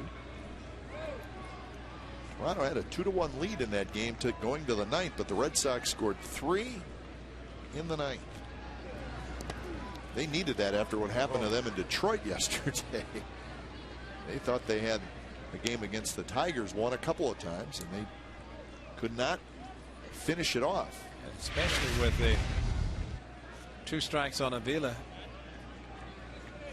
Might have been off the right hand of Pena as he tried to block curveball in the dirt. And you know, there are times that you get your hand out of the way, and that's the time, because nobody's on base. It's not 2 strikes on the hitter. Pena trying to block everything thrown by Mendoza. That's low, 3-0. Yeah, when you're down to 2 strikes to a hitter with a 2-run lead in extra innings, you give up a 3-run home run, a walk-off. And that's from a guy that's not known to hit a lot of home runs, Alex Avila. But yeah, Prince Fielder going opposite field. Miguel Cabrera. They've got some big hitters in that lineup. Ryan Sweeney singled home the go-ahead run in the 9th inning for the Red Sox. So Boston and New York now each 1-3 to start this season.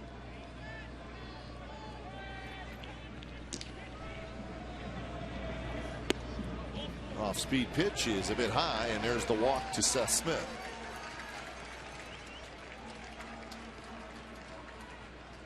So that is the 4th walk issued by Mendoza. Dave Island taking over for Bob McClure, who went to Boston. Bobby Valentine, pitching coach. Of course, McClure, longtime pitching coach of the Royals.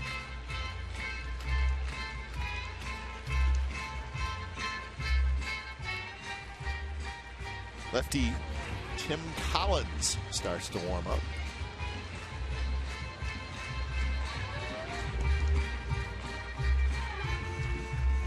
So a runner at first, 2 outs for Kurt Suzuki. Now batter, the catcher, number 8, Kurt Suzuki.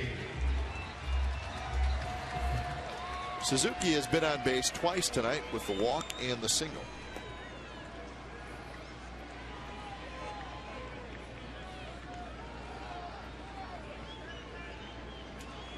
looking to have a better year than he's had the last couple of years. The A's need him to do that. Well, you talk about him bulking up muscle-wise. He did, definitely did. He's a lot stronger, and eating habits, trying to put on weight instead of losing weight. It's just a matter of finding the holes with some of the hits. First pitch strike to Suzuki, 0-1 the count. But I think for Kurt, just as much as his offense would be his throwing out base runners. And when given an opportunity, he's going to have success, which he has done tonight and did against the Mariners on Saturday night. Strong arm, his mechanics very good. Melvin working a lot with Suzuki. Of course, Melvin, a former catcher. There's a shot left center field and a base hit. Smith will stop at second. Now the ball's kicked around and Smith will go to third. So Seth Smith keeping an eye on what was in front of him the whole way, and as soon as he saw the juggle by Kane, he shifted into the next gear and went to third. It should be an error because he was stopping at second. Yeah, it definitely is an error. I think heard that. Ball came up, hit him in the heel of the glove, and you're right, Seth Smith just watching and stopping and then going. That's just keep the momentum going a little bit, enough to make him second base or to third. So we're going to have a pitching change as Ned Yost wants to go lefty on lefty. So when it's time for change, think Speedy Oil Change and Tune-Up, your oil change tune-up and smog experts.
Athletics and may not be reproduced or retransmitted in any form, and the accounts and descriptions of this game may not be disseminated without the express written consent of Athletics Investment Group, LLC. Well, the A's with a two-out rally. Walk to Smith, a single by Suzuki, first and third. 2 outs. And Derek Barton is going to face the left-hander Tim Collins. So Collins, a little workhorse last year out of the bullpen in his first year in the big leagues. See, he's not a big guy, just 5'7", 165 pounds, but a little bit of a quirky delivery. There's the basic fastball, curveball, changeup, fastball, low 90s right over the top. But remember last year we talked about all the rookie pitchers. Well, now they've got a year under the belt. Still developing into starters and the relievers. 5 2/3 for Luis Mendoza, 97 pitches, so he is not going to get a win tonight. Could get a loss. A lot of credit goes to the A's hitters being patient, knowing that he had the good two-seam fastball. It was working, but they didn't swing at it a lot. Strike and a late call by James Hoy. So Barton is in the hole, 1-2. This with a curveball, came back with a fastball, and this is what James Hoyle missed. I mean, saw. And missed. And maybe that's why it was a late call. Timeout call. Tomorrow night we get to hear Jim Joyce. Yeah. Jim has hit first base tonight. Resting his voice. Maybe looking for some Ricola. You will hear Jim Joyce tomorrow night. Barton hanging in there on the high fastball. So the count remains 1-2. Barton with a fielder's choice, and then he hit into a 6-3 double play. So 0 for 2 in his first game back. Josh Donaldson had a 2-odd hit. Derek Barton trying to do the same, and Ned Yost hoping his lefty can come through and get the job done. That one way outside, 93 miles an hour. Collins last year pitched in 68 games. He was 4-4 with a 3.63 ERA. A lot of walks, 48 walks in 67 innings pitched.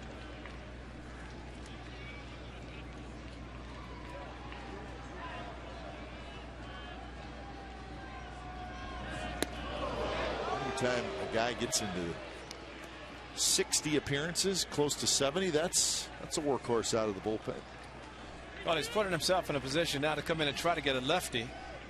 There's Donaldson, the righties, the on deck circle, no bullpen activity. But by throwing a 2-2 curveball missing, he's really kind of saying, here comes a fastball, yeah. Just a matter of location. And Barton had that happen after the 0-1 curveball that missed, came back with a fastball. See if he does it again, and location. Runner goes, pitches just outside, and it's a walk. Collins thought maybe he could have got the call.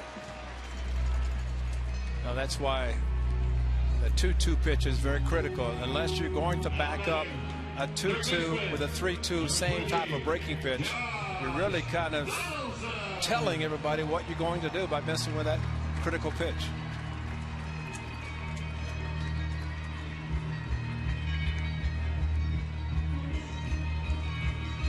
A's have just matched their hit total with their walk total, 5-5. But still just one run. Well, Donaldson got a big hit in the second 2-out single to knock home Smith. He's got another chance here. First pitch is low. Smith is at third, Suzuki at second, Barton at first. Kurt Suzuki at second with nobody holding him. He is getting halfway to third when Collins delivers the pitch. So any base hit the outfield should not be any contest trying to throw him out at home. Cue shot.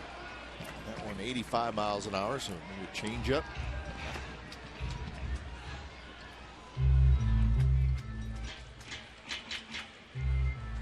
Chip Hill talking to Johnny Gomes. Guess what? Johnny is a left-hander. You know, Johnny's saying, I'm always ready.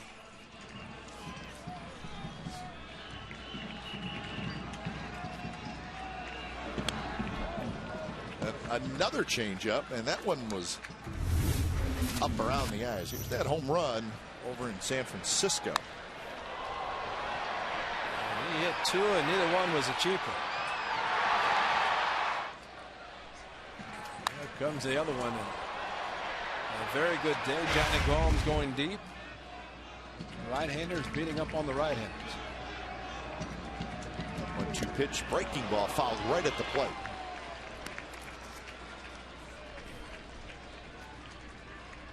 Well, that's when you have to have the discipline. The leg kick, he's ready to hit. Tacked fastball, got a breaking ball, good curveball from Collins, and yet kept the bat back enough to make contact.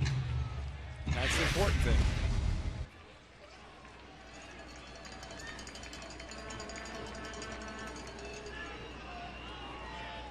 Lots of walks. But they were young, and they think they're going to get a lot better. 2 pitch. Fastball that time, and Donaldson hangs in there. So a good battle by Donaldson. But you see how it's the same approach when he got the curveball. Fouled the curve, but when he got the fastball, fouled it straight back. He was right on it, just missed it.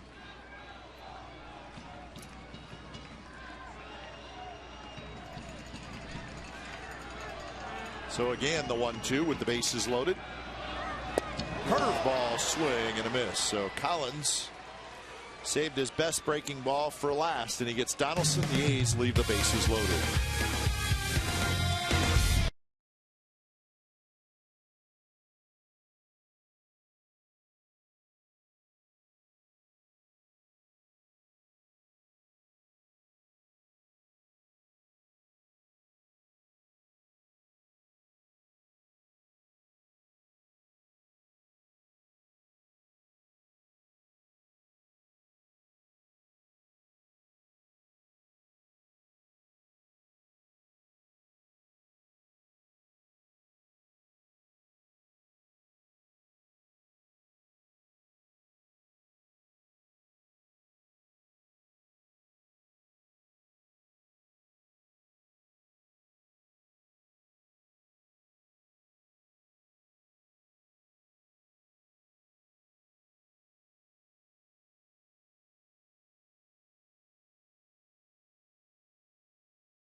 Round one matchup. Sharks and the Blues. Game one, that'll be coming your way on Thursday at 4 p.m. It all starts with Sharks pregame live. Complete Sharks coverage every night on Sportsnet Central and CSNCalifornia.com. The home of Sharks hockey is Comcast Sportsnet. So again, that's Thursday, 4 o'clock.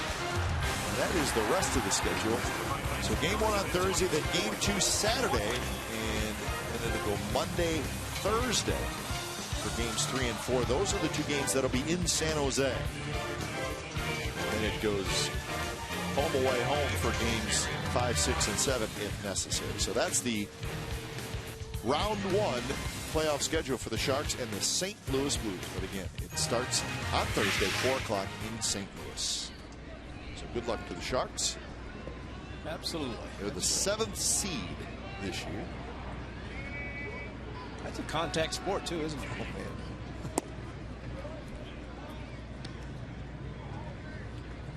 Seventh inning, Hosmer, Butler, Francoeur. It is the meat of the Royals lineup for Tom Malone.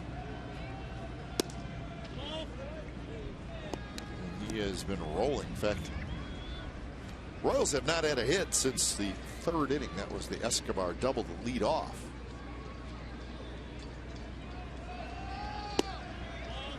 Now 3-0. 3-0 count to Francoeur back in the 4th inning. Walked him, then picked him off. So 2 outs. This is a tough part of the batting order for the Royals. That one just missed inside. A 4-pitch walk by Malone.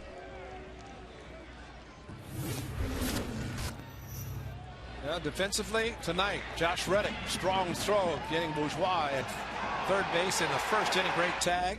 And then Eric Hosmer caught stealing at third base. Great throw behind Francoeur. Francoeur gets on, and Tommy Malone picks him off with a great throw by Derek Barton. A kick in the face by Francoeur to Cliff Pennington, and Penny looked like he was okay, but the leg going in and hitting Cliff Pennington in the head or the side of the face. Ryan Cook is going to get loose. So here's Butler. Just a bit inside. Butler with a fly ball to center field in the 2nd and a ground out to 3rd in the 4th inning. Malone with 3 walks and no strikeouts so far in the game.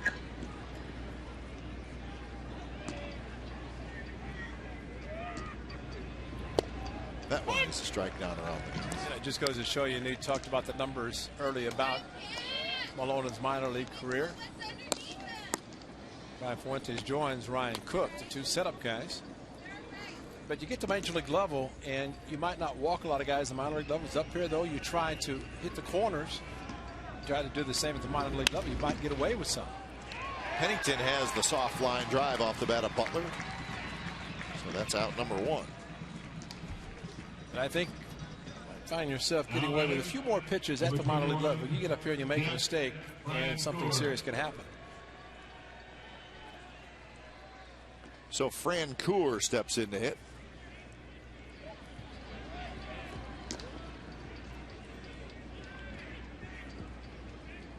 And he's allowed just 3 hits to the Royals.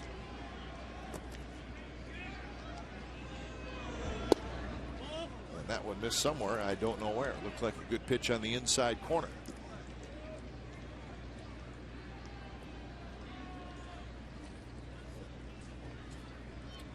Only 1 inning tonight that he's thrown more than 13 through 14 pitches in the 5th inning. Otherwise, 13, 11, 10, 10, 11. So he's very economical with his pitches. All the 11s and 13s.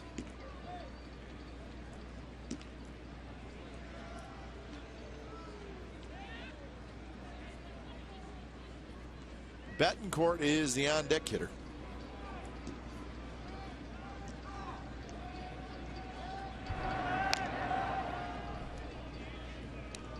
You never know with Hosmer. We saw him try to steal third earlier in this game. He is a big guy,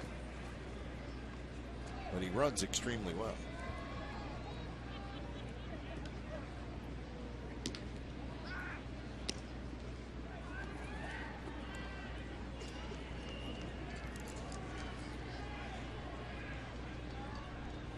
Hosmer had 11 steals last year in the big leagues.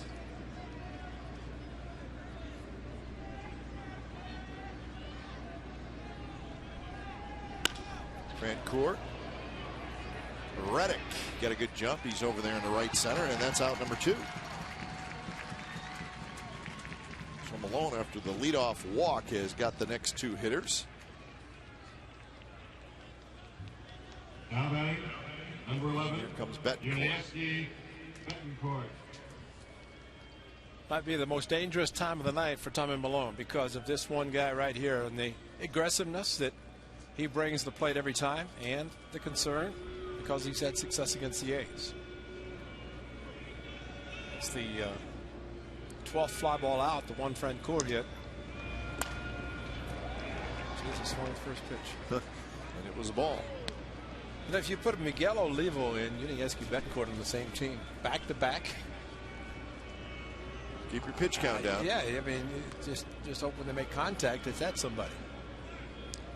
There's nothing wrong with being aggressive at the plate. And we've seen Miguel Olivo, and we're seeing Betancourt back with Kansas City.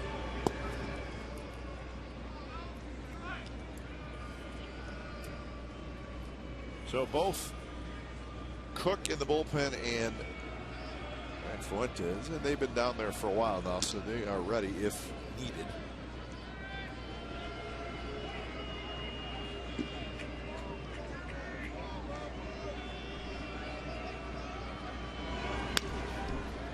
Court had a pretty good swing there, fouled it straight back.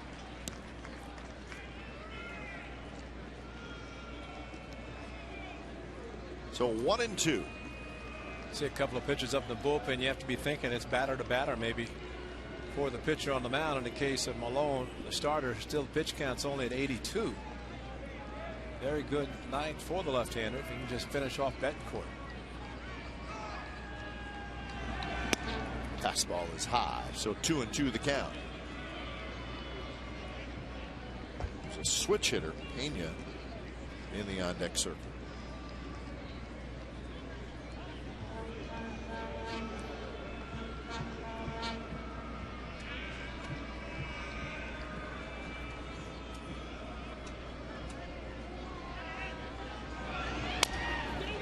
Broken bat, dribbled toward first. Barton picks it up. Steps on the bag. 7 shutout innings for Tom Malone. How about that? We're headed to the bottom of the 7th. 1-0 A's lead.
We'll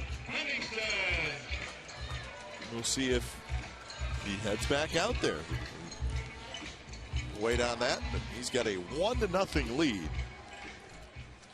As Cliff Pennington steps in to lead off the bottom of the 7th inning. I remember at the start he had in Sacramento, as I mentioned, 6 perfect innings, but as Bob Melvin describes it, he's had 7 ups tonight. He's got 7 innings, which means he's gotten up in the dugout to head to the mound 7 times, and for his first start and infrequent appearances, basically, just because of the schedule the A's have had. Up the middle. Wow. I don't know if the pitcher got a piece of that one. He may have. Fans, by purchasing an A's season ticket plan, you will lock in the lowest price on tickets. A's season tickets allow you the flexibility to customize your own plan. You choose premium games when the A's take on the Giants, Red Sox, the Yankees, or go for some of the season's fantastic promotional dates like our popular fireworks games. Lock in and save today. For more information, call 510-638-GO-A's or visit oaklandathletics.com/season tickets. I think that's another 163. There's been a lot of balls hit by the A's up the middle, deflected by the pitcher. Top of the order in Weeks. Now off the bat, that one looked like it had a chance to get into center field. And then you see the shortstop get over there. Well, it's always nice to know if you're an infielder, you have a ground ball pitcher. You're always prepared. The pitcher, an infielder himself. 2-0 pitch is a fastball for a strike. Let's check it out. Did Collins get a piece of it? Yes. Glove down. Just barely. It deflected it right towards Escobar, the shortstop. Of course, the mound also could have affected it. That one drove the center. Kane getting back in a hurry, and he makes the catch. Very hard hit ball by Jamal Weeks, but it's an out. 2 outs here in the 7th.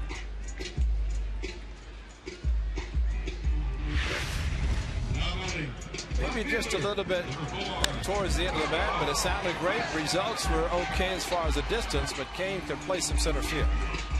As we mentioned earlier, playing shallow the way he does. He's wearing Willie Wilson's number 6. Right. That's right. So that's the speed that he brings to the yard. Maybe he requested it. They haven't retired it. No. 0 for 3 tonight for Coco Crisp. He's 4 for 20 to start the season. Takes a pitch on the inside corner for a strike. 1-1 count.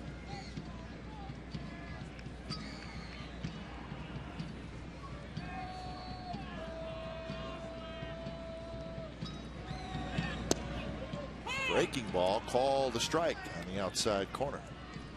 Collins throws one of those pitches that is a curveball, but it's like the old-fashioned drop right over the top, and it drops off the table. Excellent break, especially backdoor, throwing it outside to the right-handed hitter. Be a tough play. Coco with his speed is going to beat it out.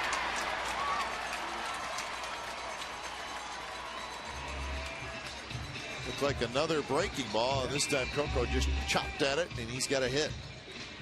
Not much of a play for Getz because of the speed of Coco Crisp, and he made the effort anyway, but watch the play on the other end by Hosmer. But Coco running very well down the line, gets it, and Hosmer knows that with the quick throw by Getz offline, watch him just reach out and keep the ball from getting past him and putting Coco in scoring position. So big first baseman doing a good job, but even more so for Coco Crisp to get an infield hit. Maybe he's going to try to steal it. He's leaning. Of course, he always leans a little bit when he gets to first.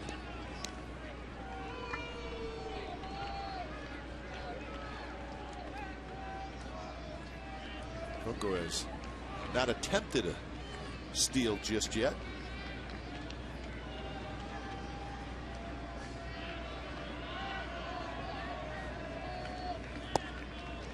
I always think that good base stealers like to force the pitcher to make a move, to throw to first base so he can read it. And then at times the pitcher says, I'm not going to give you the chance. I'm not going to throw over.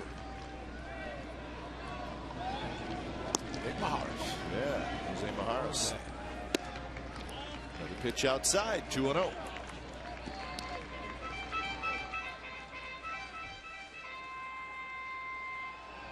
Tied for the league lead last year was Coco Crisp.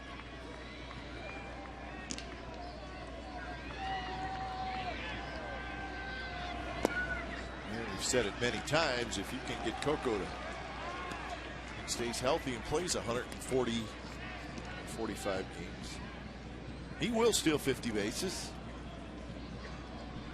because he's a good hitter and a very good base stealer. Right now, it might be distracting Collins. The point he can't throw a strike. It's 3 in a row out of the strike zone. Josh Reddick, of course, all this time getting Maharis, but he's another lefty, and Cespedes is the right-hander in the on-deck circle.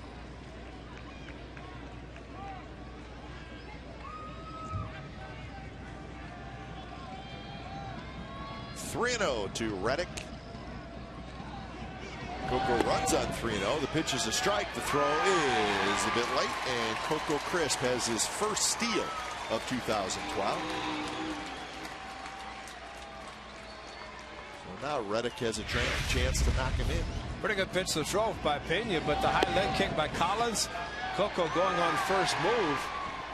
And really, if you think about it on 3-0, it's a pitch from a catcher standpoint. Pretty good pitch to throw because it's going to be a fastball, a four-seam fastball as it was. Reddick reaches for it, slams his bat down on the ground, and he breaks his bat. And that's how the inning ends. So Coco Crisp with the single, stolen base. He is stranded, and we're going to the 8th. 1-0 leads.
Is brought to you by Jack in the Box. Love bacon? Then try the new BLT cheeseburger combo right now at Jack in the Box for just $4.99 plus tax.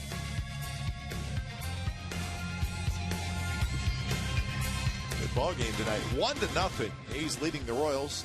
Tom Malone back out there for the 8th. His first pitch to Brian Pena is in for a strike. Just 85 pitches for Malone.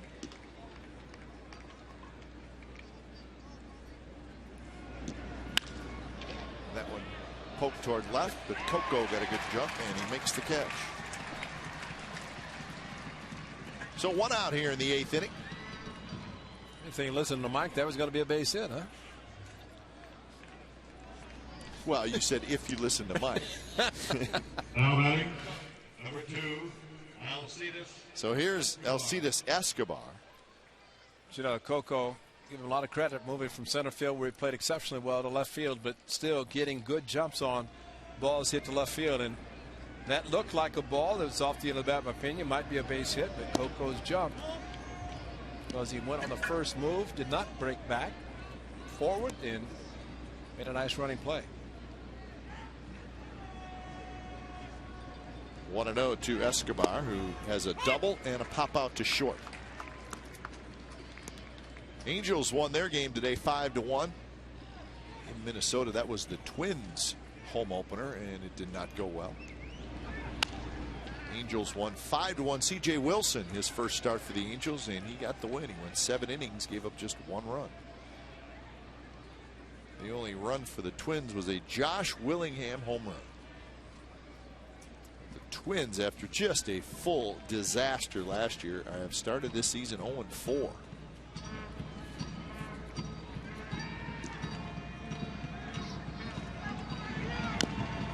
2-pitch dribbled foul. There's 2 teams that have started 0-4. The Atlanta Braves lost again today. So the Braves and the Twins have started the season 0-4. On the opposite end, the Mets have started the season 4-0. Mets won again today.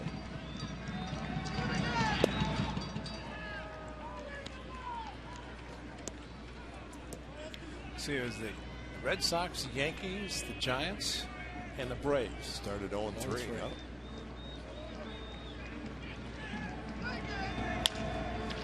Grounded.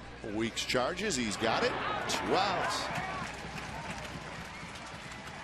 When you're away from the Bay Area and can't watch the A's on Comcast Sportsnet, you can take your team with you with MLB.tv. Subscribe today to see every A's out-of-market game live online in HD quality. Features include choice of home and away broadcasts, multi-game viewing with the Mosaic View, and the ability to pause and rewind live games. Visit OaklandAthletics.com to order. MLB.tv, baseball everywhere. On the ground. Gets his retired. 3-up, 3-down inning for Tom Malone. He's going to get a standing ovation. Why not? 8 shutout innings. 1-0 as we go to the bottom of the 8th.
Toyota dealers. The only run in the game, a 2-out RBI single by Josh Donaldson. It scored Seth Smith. Tommy Malone has been terrific. 8 shutout innings, and we're going to give his defense some credit as well, as the A's have been getting guys on the bases all night long. So anytime there was a rally, his defense stepped up. So Malone's been sharp. The defense has been terrific, and that is why the A's have a 1-0 lead. So Malone, 93 pitches. Will he come out for the 9th? Balfour is starting to throw. Got a new pitcher for Kansas City Royals. Another left-hander is in Maharis. There's Balfour. He just started throwing.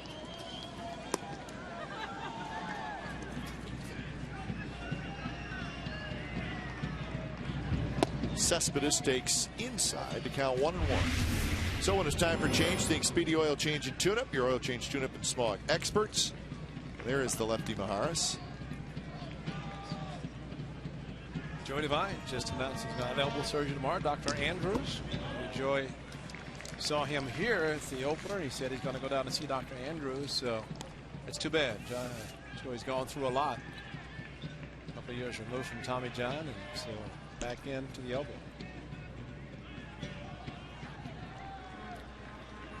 Meanwhile, the A's do know Jose Maharis from the Minnesota Twins. Seemed like he pitched every game against them. Just a bit outside to Cespedes. And the A's could help themselves tremendously by adding an insurance run or two. One in the 9th inning, back to the top of the batting order for the Royals. We'll see if Balfour's getting loose to come in, or he's just getting loose just in case.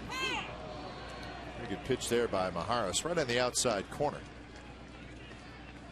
And with the lefty on the mound, Johnny Gomes gets a bat, so it looks like he's going to hit for Seth Smith.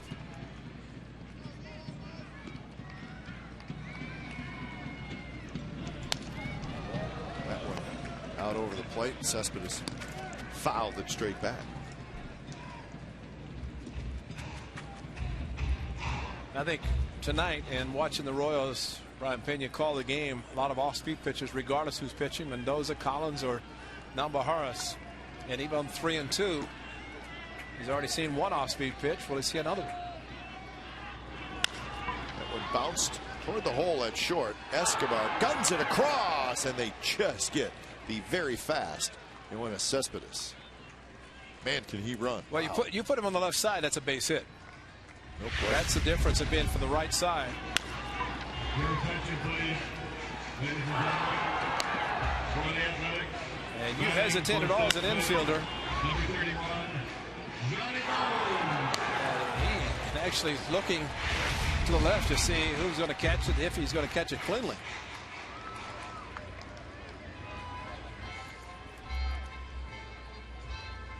So another good night for Seth Smith. A hit and a walk, showing his ability. So kind of a platoon of the pinch or the designated hitters. The A's will see lefties tomorrow night and Wednesday afternoon.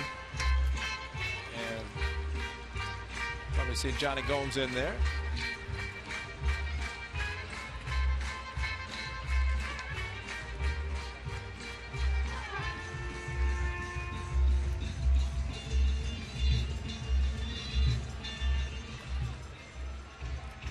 So the meeting at the mound is over. Maharis, the lefty, will face Gomes, the righty.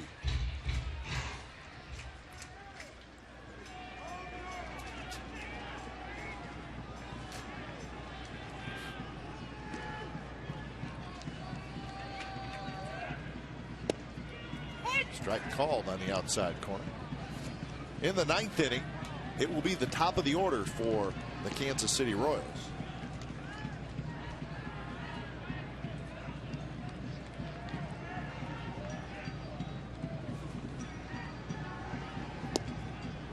Slider, but just a bit low.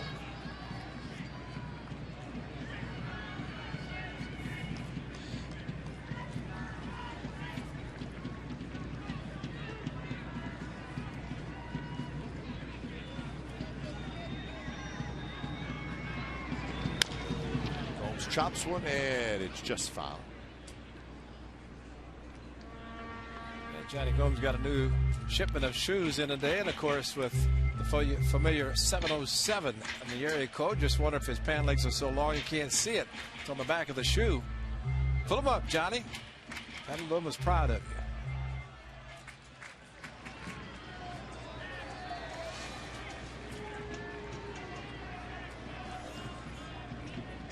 you. You like those, don't you? You'd look good in those babies. A little yellow on them. Yeah, but that'd be showing a 707. It's there. Strike 3 called on a fastball. So that's out number 2 here in the bottom of the 8th inning.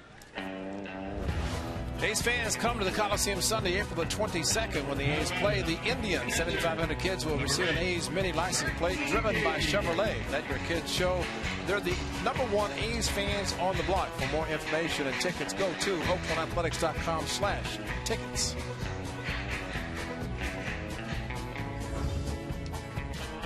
So Kurt Suzuki steps in with 2 outs here in the 8th.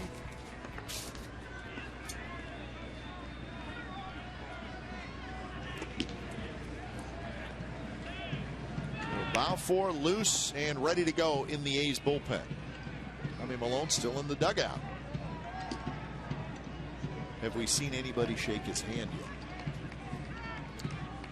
He's looking to the right to see if anybody's going to come and tell him nice job. And that one drilled left field, coming in and diving forward is Bourgeois, but he's not going to be able to come up with it.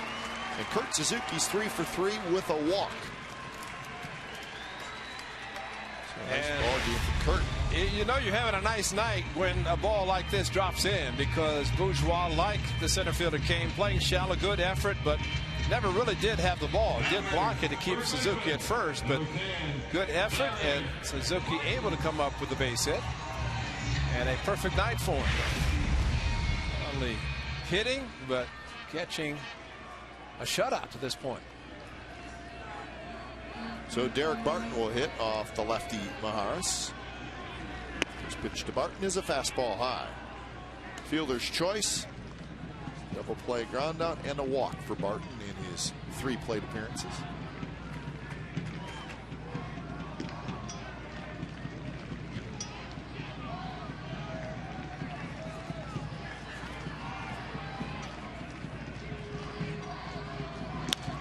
Barton pops it up.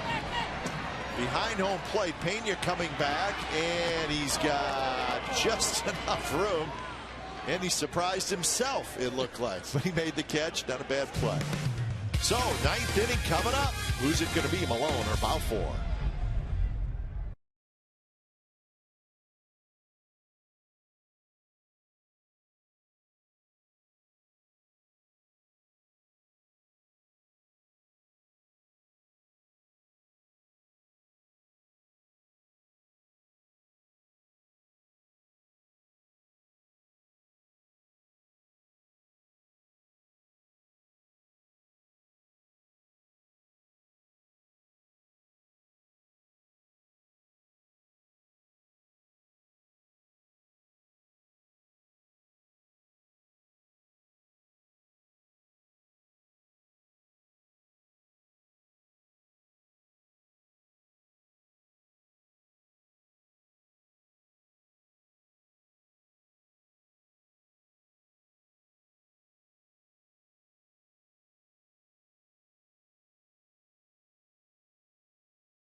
Well, here we go, folks. It's the 9th inning. The A's clinging to a 1-0 lead. They've had that 1-0 lead since the bottom of the 2nd inning.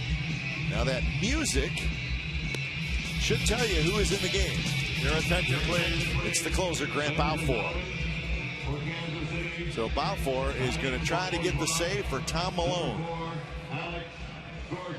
So when it's time for a change, think Speedy Oil Change and Tune-Up, your oil change tune-up and Smog experts. And here is Balfour, his 3rd appearance. He does have a save this year. And he is the closer. Before this year, 10 career saves. He's going to get a chance for much more than that this year. Pinch hitter is Alex Gordon. Gordon hitting for Bourgeois here, leading off the ninth.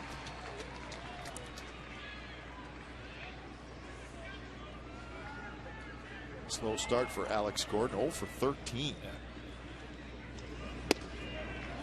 But really he has now become one of the better all-around players in the American League. Gold Glove he'll receive on Friday when the Royals return to Kauffman Stadium for their home opener. Third baseman turned left fielder, 20 assists last year. And he put it all together offensively.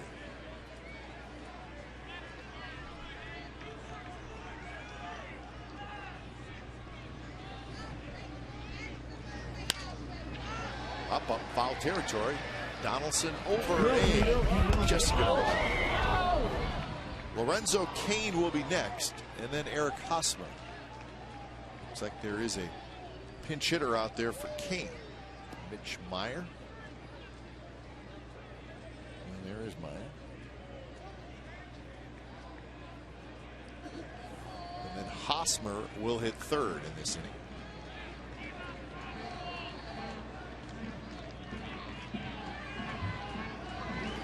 Swing and a miss. He struck him out. 1 out. Just good old country fastball right over the top and on the corner. And Gordon, if he's thinking of anything else with the fastball from Balfour, definitely didn't get it. Number 12, Mitch Meyer. So that is the first strikeout by the A's pitchers tonight. Tommy Malone went 8 shutout innings and did not strike anybody out. 13 fly ball outs, 9 ground ball outs, and a couple caught stealings.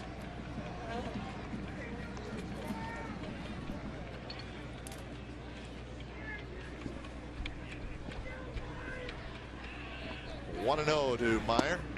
Strike on the outside corner, 1-1.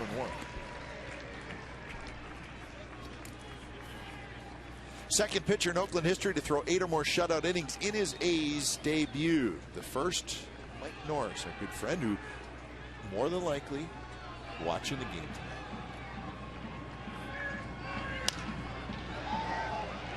Little flare. Donaldson on the run, and he slides into the tarp, goes into the tarp hard, and he's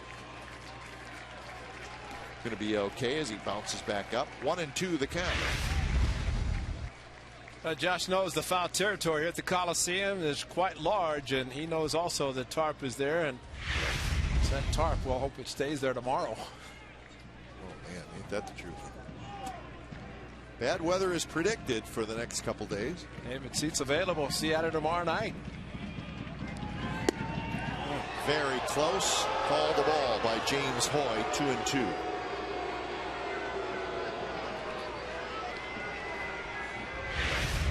Yeah, a little bit off the plate. Not much. That one's low. 3-2. And a good location for Grant Balfour to stay to the outside part of the plate. Suzuki set up out there, and they know that Hosmer and Butler to follow. Big out here. Meyer got a fastball on the inner half that time. Had a good swing. A couple of righties. Holland Herrera throwing, just in case the Royals were to do something here in the ninth inning.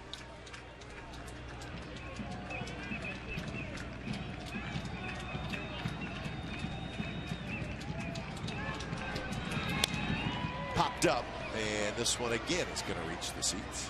Kurt Suzuki can barely get a sign down, and he has to get in the position to catch because Balfour is not even looking for a sign. He knows the pitch he's going to throw, and he is just looking in, and Suzuki, I guess, just out of habit is putting down a sign, but he knows what it's going to be.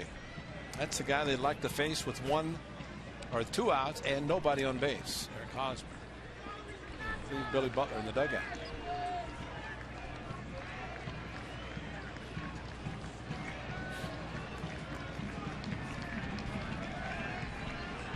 Another 3-2 from Balfour to Mitch Meyer. And he takes low, ball 4. So Pretty good at bat for Mitch Meyer, and he did exactly what the Royals wanted him to do. Just get on base somehow. Now batting, number 35, Eric Hosmer. So here's Hosmer. After Hosmer, it's Butler.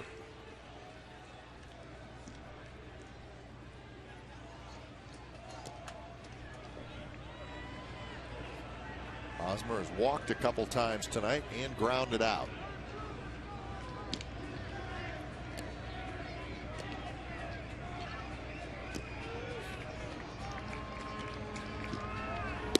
Fastball outside.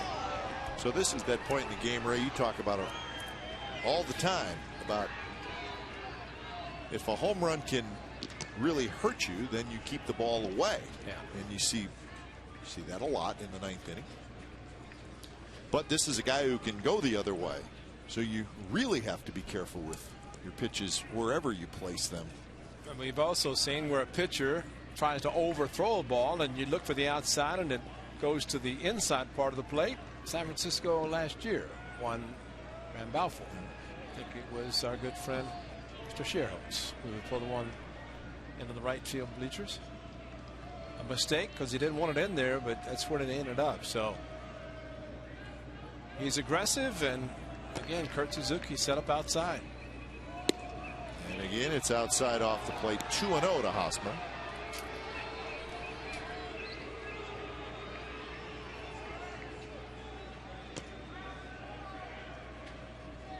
Chip Hill giving those signs of really not importance, because Brett Balfour, he has somewhat of a quick move. It gets rid of the ball quickly, and with the velocity should help the catcher should Meyer decide to try to run. That's kind of what the Royals have done tonight, trying the running game, but the A's have stopped them in every effort.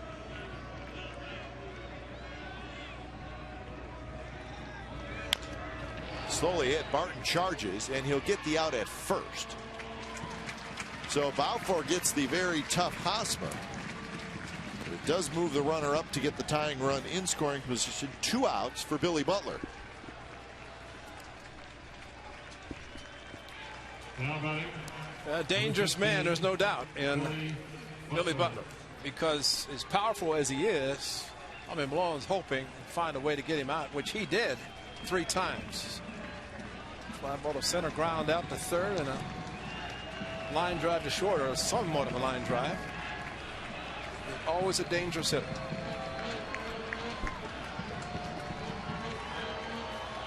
First pitch to Butler is popped up, shallow center field. Cespedes coming in, and he's got it, and that's the ball game. So Butler goes after the first pitch. Cespedes tracks it down. Malone gets the win. Balfour gets the save. The A's win it 1-0. So all kinds of pitching, but I think a huge tip of the cap goes to the A's defense tonight. That combined with Malone, and they kept the Royals off the board. So 1-0 is your final. The A's beat the Royals in the first game of the series. You've been watching Oakland A's baseball on Comcast Sportsnet, part of the NBC Sports Group. Don't go away. A's postgame live with Jim Cosmore and Shooty Babbitt starts right now.